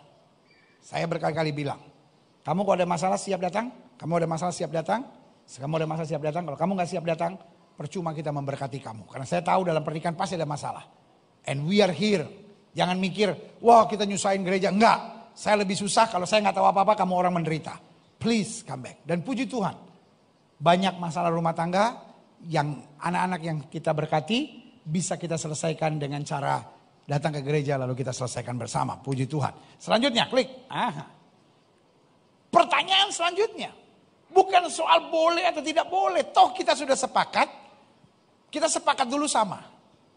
Yaitu buat orang-orang yang setuju boleh cerai. Ya kan? Bilang apa? Boleh tapi tidak harus. Nah, berarti ada satu kunci yang harus kita sepakati bersama. Dalam kata tidak harus ini, ya kan? Boleh cerai tapi tidak harus. Nah, dalam kata tidak harus ini, apa yang harus kita berikan? Yaitu pengampunan. Kenapa? Tadi sudah saya jelaskan. Karena apa yang kamu tidak ingin orang lain perbuat kepadamu, jangan perbuat itu kepada orang lain. Tetapi sebaliknya, apa yang kamu ingin orang lain perbuat kepadamu, perbuatlah itu juga kepada orang lain. Jelas? Iya kan? Jadi pertanyaannya, apakah ada pengampunan? Kalau rumah tangga bermasalah, saya percaya perceraian bikin semuanya tambah rumit. Pengampunan itu sakit. Karena pengampunan bicara tentang gengsi. Kenapa yang disorot hanya seorang laki-laki boleh menceraikan istrinya kecuali karena zina? Karena suami gengsinya besar. Banyak sekali yang suami berselingkuh istrinya ampuni. Tapi kalau istri berzina, suami itu merasa harga dirinya diinjak-injak. Betul nggak? Gereja bukan berarti memperbolehkan perzinahan. Tetapi gereja hanya menyadarkan setiap orang. Perzinahan hukumnya sadis di hadapan Tuhan. Karena perzinahan itu kutuknya bisa menurun. Tetapi tetap solusinya bukan perceraian. Solusinya adalah pengampunan. Seperti wanita tadi. Coba lihat, klik. Matius 18 ayat 21-22. Kemudian datanglah Petrus dan berkata kepada Yesus, Tuhan, sampai berapa kali aku harus mengampuni saudaraku jika ia berbuat dosa terhadap aku? Sampai 7 kali. Orang kan biasanya cuma sampai 3 kan? Petrus bangganya bilang, sampai 7 kali. Yesus berkata, bukan, aku berkata kepadamu bukan sampai 7 kali. Melainkan sampai 70. Berarti 400. Kalau suami sudah berselingkuh ke 491, ceraikan. DP ayat so habis. Kalau istri sudah berselingkuh ke 491 kali, ceraikan. So habis. Jatah habis. Karena jatahnya cuma sampai 400. Tapi dia udah keburu mampus duluan kali kalau dia selingkuh 490 kali. Maksud saya bukan soal jumlah. 70 kali 7 itu bicara kesempurnaan. Artinya pembalasan itu hak Tuhan. Itu urusan Tuhan. Ada nggak orang yang lagi berzina di hotel mati? Ada nggak orang yang lagi berzina di hotel mati? Ada nggak orang yang habis berzina tabrakan di jalan terus mati? Banyak. Itu hak Tuhan untuk memisahkan. Amin. Itu hak Tuhan.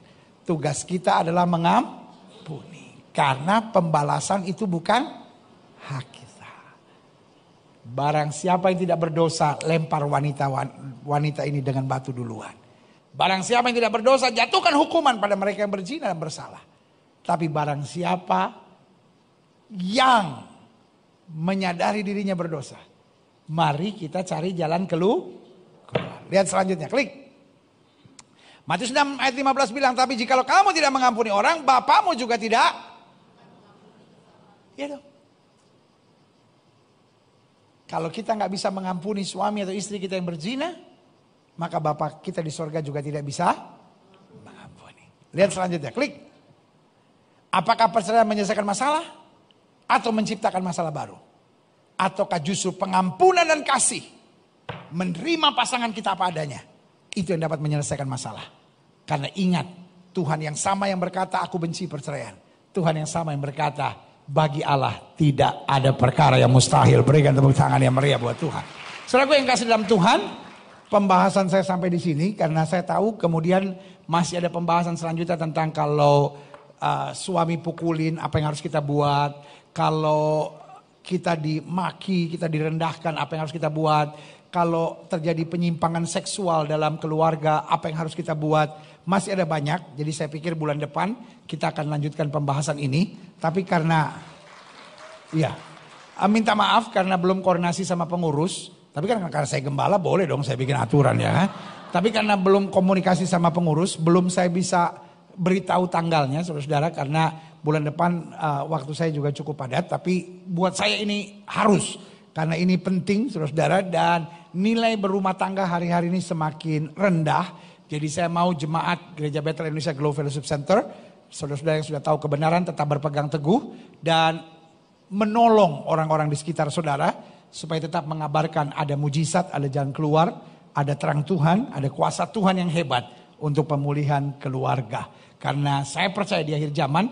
Alkitab sudah bilang 1.000 boleh rebah di sisi kirimu, 10.000 boleh rebah di sisi kananmu. Itu juga menubuatkan tentang banyak keluarga-keluarga hancur. Tetapi orang yang melakukan kehendak Allah akan tetap kuat sampai selama-lamanya. Amin. Puji Tuhan. Dan karena itu saya beri waktu untuk tanya jawab. Lalu kemudian rekan saya panggil sekarang. Bapak Pendeta Dr. Joshua Tewu maju ke depan. Untuk memulai sesi tanya jawab sebagai moderator acara kita. Berikan tepuk tangan yang meriah buat Tuhan. Haleluya. Kertas di tangan saya ini kayaknya sudah terjawab dengan sendirinya. Tapi misalkan ada hal-hal yang mungkin urgen kalau seperti ini. Misalkan kalau suami berselingkuh dengan mama kandung saya, apa yang saya lakukan? Agak ngeri juga Pak. Ya, ini asik. Hal-hal seperti ini yang akan kita jawab untuk pembahasan bulan depan saudara. Sedikit lagi tentang penjelasan kata kecuali Pak. Karena kecuali yang saya mengerti bahwa misalkan orang masuk di ruangan tapi ada larangan. Semua orang bisa masuk di ruangan ini kecuali yang baju kuning. Jadi kata kecuali ini yang kemudian didramatisir untuk menjadi hal pembenaran bahwa apa yang di Alkitab dituliskan tidak salah, bukan masalah redaksional, tetapi ini masalah pemahaman yang ditolerir. Satu-satunya alasan yang ditolerir untuk pernikahan Kristen bisa diceraikan adalah perzinahan. Menurut Bapak bagaimana? Jadi pertama kita asik juga bahas kata kecuali ini. Kita sudah buktikan bahwa kata kecuali karena zina ini hanya muncul di kitab Matius. Tidak muncul di kitab-kitab lain. Itu jelas. Dan yang kedua, kita sudah jelas bahwa dalam pembahasan yang lain kata kecuali ini tidak ada. Yang ketiga kita mengerti kata kecuali ini tidak membenarkan perceraian. Tidak seperti yang Pak Pendeta Joshua tadi bilang, yang boleh masuk ke ruangan ini, semua orang tidak boleh masuk ke ruangan ini kecuali panitia. Tidak boleh masuk kecuali baju kuning. Yang dimaksud di sini jelas. Tadi kita sudah bahas, menceraikan istrinya kecuali karena zina, ia menjadikan istrinya berzina. Artinya topiknya bukan perceraian. Kalau kamu memang ngotot dengan keras hati, ingat loh, ingat, kamu tetap akan berzina. Kecuali kalau istri kamu berzina. Karena apa? Karena dia akan dilempar batu sampai mati. Jelas nggak sampai di sini? Jadi ingat, ini tidak sama sekali membenarkan perceraian. Jadi yang pertama ingat, hanya ada dua yang dalam bagian lain ternyata sudah terbantahkan. Jadi perlu penafsiran. Nah untuk itu saya tidak berani menggantungkan sebuah ajaran yang serius hanya dari penafsiran. Itu yang pertama. Ya. Dan yang keduanya memang dalam bagian lain tidak ada sama sekali. Dan yang ketiga ini tidak membenarkan perceraian. Karena tidak ada. Itu yang saya ulang tapi mungkin dipahami salah oleh banyak orang. Saya mengulangi tidak ada kata yang Yesus bilang orang menikah boleh bercerai kecuali tidak boleh bercerai kecuali karena zina. Ini tidak ada. Jadi yang letterlek gitu tidak ada. Ini yang membutuhkan, yang dua dalam Matius ini adalah membutuhkan penafsiran yang tidak membenarkan sebetulnya perceraian. Jelas sampai di sini? Sama seperti waktu Allah bilang Allah benci perceraian, itu sangat letterlek. Ketika Alkitab bilang apa yang dipersatukan Tuhan tidak boleh diceraikan manusia, sangat letterlek. Dan di beberapa ayat-ayat tentang kesatuan pernikahan tidak ada kata kecuali. Kecuali ini hanya dibahas 2 kali dengan pemahaman yang tidak tepat untuk mempersetujui atau menyetujui perceraian. Saya harap Bapak Ibu yang ada di ruangan ini dan semua yang menyaksikan melalui tayangan live dapat mengerti dan memahami. Yang ketiga Pak, saya baru tahu bahwa pasangan nikah saya, wanita yang saya nikahi, ternyata bukan laki-laki. Ternyata adalah perempuan yang telah diceraikan sebelumnya. Sedangkan ada Alkitab berkata bahwa siapa yang menikah dengan perempuan yang diceraikan dia berbuat zina. Bagaimana status saya? Apakah saya harus menceraikan perempuan ini yang kemudian hari setelah beberapa tahun saya menikah baru saya tahu? Seru. Ini juga salah satu topik yang akan kita bahas. Nanti saya jelaskan bulan depan. Tetapi buat saya ini kembali kesalahan gereja. Kenapa? Karena gereja harus ada dalam konseling pranikah. Dan yang seperti ini harus sudah tergali pada saat konseling pranikah. Dan yang kedua juga, makanya kalau pacaran, orang Ambon bilang, pasang mata baik-baik. Kalau mencari teman, jangan sampai dapat kulit durian. Ah ini dong dapat kulit durian ini. Dapat kulit durian ini. Oh, durian so tabalah, buah so habis semua, tinggal duku di dalam, ya kan? Yang berikutnya Pak, mohon penjelasan yang tegas dari Bapak sebagai seorang hamba Tuhan mengenai surat cerai. Apakah surat cerai yang dimaksud Musa seperti yang ditafsirkan oleh pemerintah saat ini, yang kalau sudah mengeluarkan surat cerai, orang itu berarti berhak kawin ulang? Atau apa artinya sebenarnya surat cerai yang dikeluarkan Musa?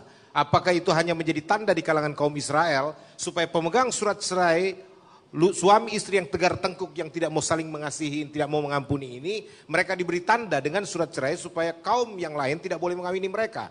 Yang mana yang sebenarnya Pak? Apakah surat cerai itu dalam konteks pemerintah kita merupakan tanda sah orang yang telah bercerai bisa kawin lagi? Secara kepemerintahan yang sudah cerai boleh kawin lagi. Ya dong. Tetapi di hadapan Tuhan berzina. Berzina. Di hadapan Tuhan berzina. Dan itu ayatnya jelas. Ya kan? Jelas. Jadi itu bukan sesuatu yang perlu diperdebatkan lagi. Di hadapan Tuhan dia berzina. Lalu pertanyaannya, terus berapa lama dia berzina? Nah itu salah satu yang akan menjadi topik saya bulan depan. Karena bulan depan saya akan kupas yang detail-detail. Kalau ini kan baru umumnya antara boleh bercerai atau tidak boleh bercerai. Tetapi banyak orang cuma bilang boleh bercerai karena berzina. Dia nggak tahu detail-detail tentang itu, masih banyak lagi saudara. Nah itu yang akan kita bahas. Saya harap setiap saudara boleh 2 bulan berturut-turut ini ngerti firman Tuhan ini. Dan saudara boleh spread out. Karena saudara sebagian besar punya medsos gitu. Nah saya mau saudara jadi agent of change. Karena pemahaman orang tentang pernikahan sudah jauh dari kebenaran firman. Orang sekarang sudah anggap ya seperti Pak Pendeta Joshua tadi bilang, nilai pernikahan sekarang ini jadi rendah gitu ya. Kalau udah gak cocok mau diapain lagi gitu. Iya kan? Orang sekarang bilang, loh beli duku aja boleh cobain, apalagi pernikahan, cobain dulu gitu. Iya kan? Kalau memang gak enak dukunya jangan dipegang gitu ya kan. Nah ada banyak orang bilang kan masalah rumah tangga banyak karena urusan seksual dan lain-lain. Kalau memang dia gak mampu di tempat tidur dengan bagus, mari kita coba dulu gitu. Kita coba segala sesuatunya. Nah itu sebabnya konsep-konsep kumpul kebo dulu dan lain-lain itu menjadi hak normal gitu. Dan bahasanya kalau sudah dengar mereka-mereka yang setuju kumpul kebo ngeri saudara. Apa jawaban mereka? Kan Pernikahan itu sesuatu yang sakral. Pernikahan itu kan sekali seumur hidup. Jadi kita nggak boleh main-main. Karena itu kita persiapkan baik-baik, termasuk urusan tempat tidur, urusan seks, urusan lain-lain. Kita coba dulu tinggal bersama, kebiasaan bersama dan lain-lain. Baru kalau kita cocok, baru angkat.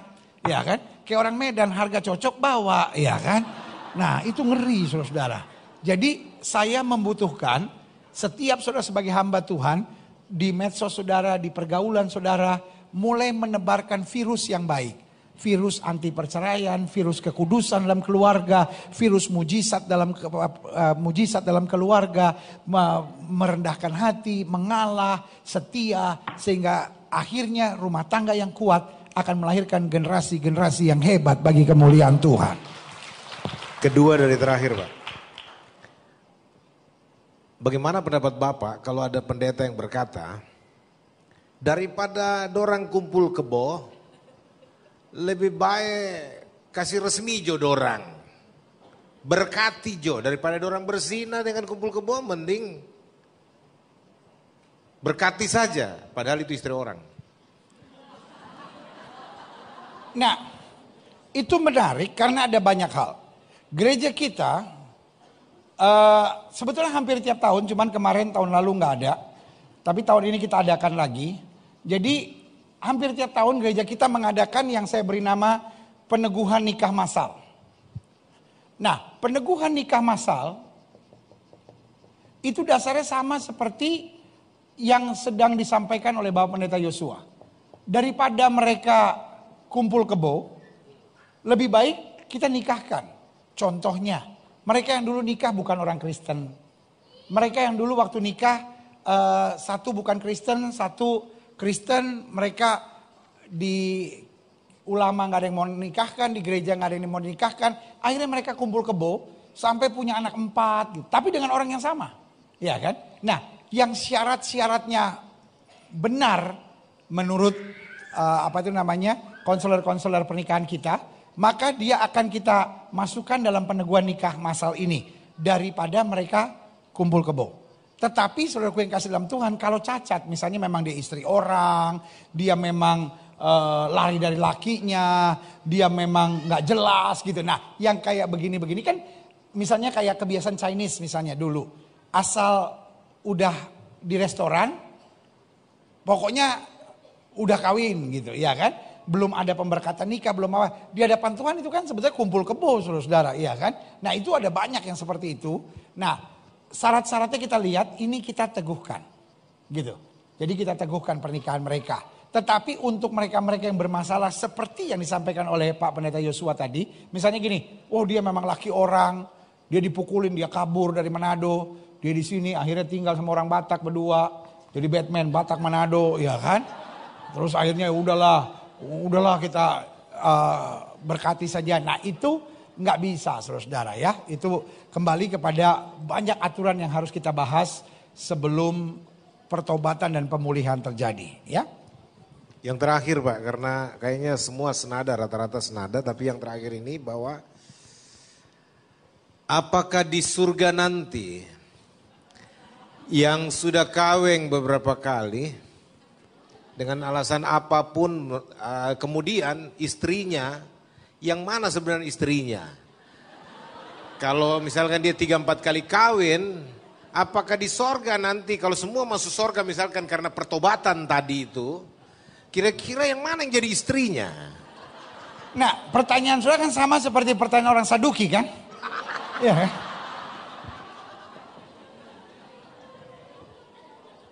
Satu, saya belum masuk surga so saya nggak tahu. Nanti kalau saya udah di surga saya kasih tahu. Yang kedua, ini sulit. Kenapa sulit? Ada pemahaman bahwa di sorga nanti kita punya rumah sekeluarga. Jadi bapak, ibu, anak-anak. Ini agak repot. Ini pemahaman tidak ada dasar Alkitabnya. Karena siapa yang dibilang bapak, siapa yang dibilang ibu, siapa yang dibilang anak? Saya ini anak atau bapak? Saya anaknya bapak saya loh.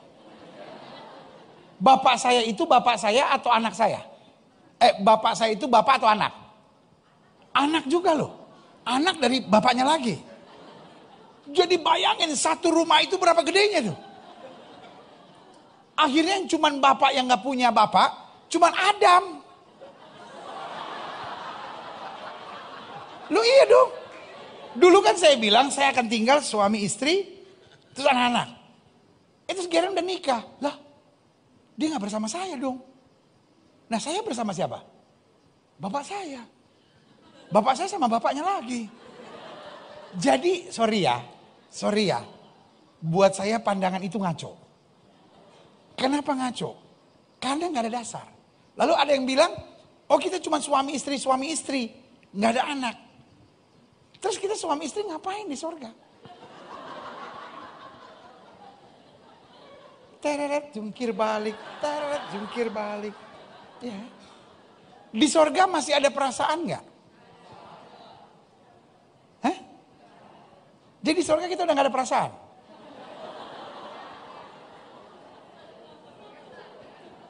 Kalau kita masih ada punya perasaan, cinta pada istri, pasti nanti ada cemburunya. Ntar ada ngambeknya. Tuhan Bang Gilbert, ngambek. Jadi yang saya percaya Alkitab tidak pernah bilang ada rumah keluarga. Ada rumah tersedia di sorga. Apakah kita pribadi, apakah kita gimana, gak jelas. Yang pasti di sorga tidak ada kawin dan mengawinkan. Semua, istri kita nanti tua gak? Istri kita muda gak? Yang saya yakini, tapi ini bukan Gilbert 1 ayat 2 ya. Yang saya yakini, kita ini bukan tubuh. Kita tubuh kemuliaan. Kita di sorga roh. Roh itu ada kawin mengawinkan gak? Roh itu gak ada kawin mengawinkan. Di sorga itu kita gak ada cinta.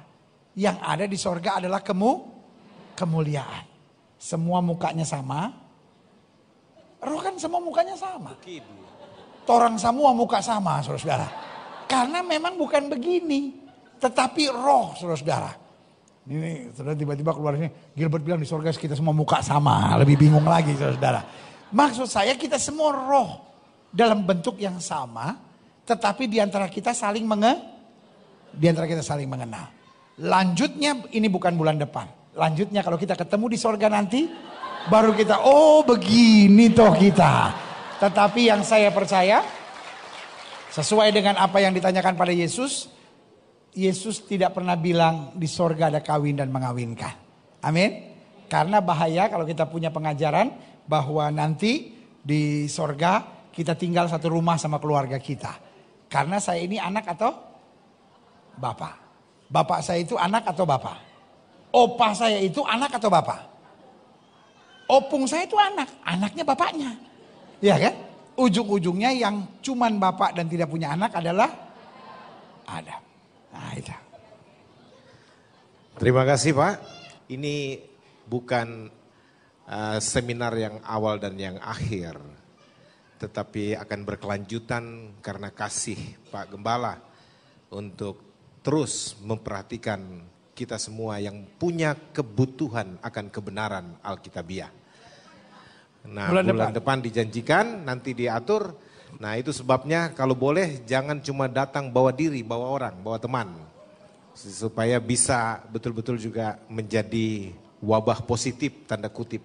Untuk menularkan kebenaran ini kepada semua yang harus mengetahuinya. Ada pesan penutup dari Pak Gembala. Pesan penutup saya satu. Kebenaran bukan untuk diperdebatkan. Kebenaran selalu untuk diikuti. Amin. Jadi kalau orang berbeda pandangan dengan kita bukan berarti sesat, bukan berarti berdosa, bukan berarti jahat. Karena kita keluar seminar bukan tujuannya untuk menghakimi, tapi supaya kita tahu kebenaran dan kebenaran itu akan memerdekakan kita. Amin. Seperti saya bilang yang berbeda selalu akan ada. Yang punya penafsiran berbeda karena pengalaman, karena pendidikan, karena pengetahuan akan berbeda. It's normal. Biarlah kita saling menghargai. Toh satu yang kita tahu. Sama-sama Yesus jalan ke sorga. Amin. Ya kan. Kalau mereka beranggapan boleh cerai itu urusan mereka. Mereka yang bercerai itu urusan mereka. Tetapi tugas kita memberitahukan kebenaran. Alkitab bilang kalau saudaramu bersalah dan kamu tidak beritahu, kamu berdosa. Tapi kalau kamu sudah beritahu dia masih mau tetap dengan keyakinannya, ya nggak apa-apa. Tugas kita tetap menghargai. Jadi karena itu saya hanya berpegang pada pandangan-pandangan firman Tuhan yang dasar Alkitabnya sangat jelas, saudara-saudara. Iya kan? Bukan hanya apa yang saya sukai, tapi apa yang firman Tuhan jelas. Makin banyak referensi-referensi Alkitab yang jelas, itu makin menguatkan saya. Tapi kalau hanya pada 2 ayat yang penuh dengan tafsiran-tafsiran yang gak jelas, cuman berpandangan pada jika seorang suami menceraikan istrinya karena zina, seperti saya bilang, berarti boleh dong seorang suami berzina. Karena gak ada ayatnya, saudara-saudara, ya kan? Jadi karena itu saya tidak mengikuti pandangan itu, saya menolak, tetapi kita tetap harus saling menghargai. Perbedaan itu biasa. Kalau kita tahu kebenaran, kebenaran itu akan memerdekakan kita. Haleluya.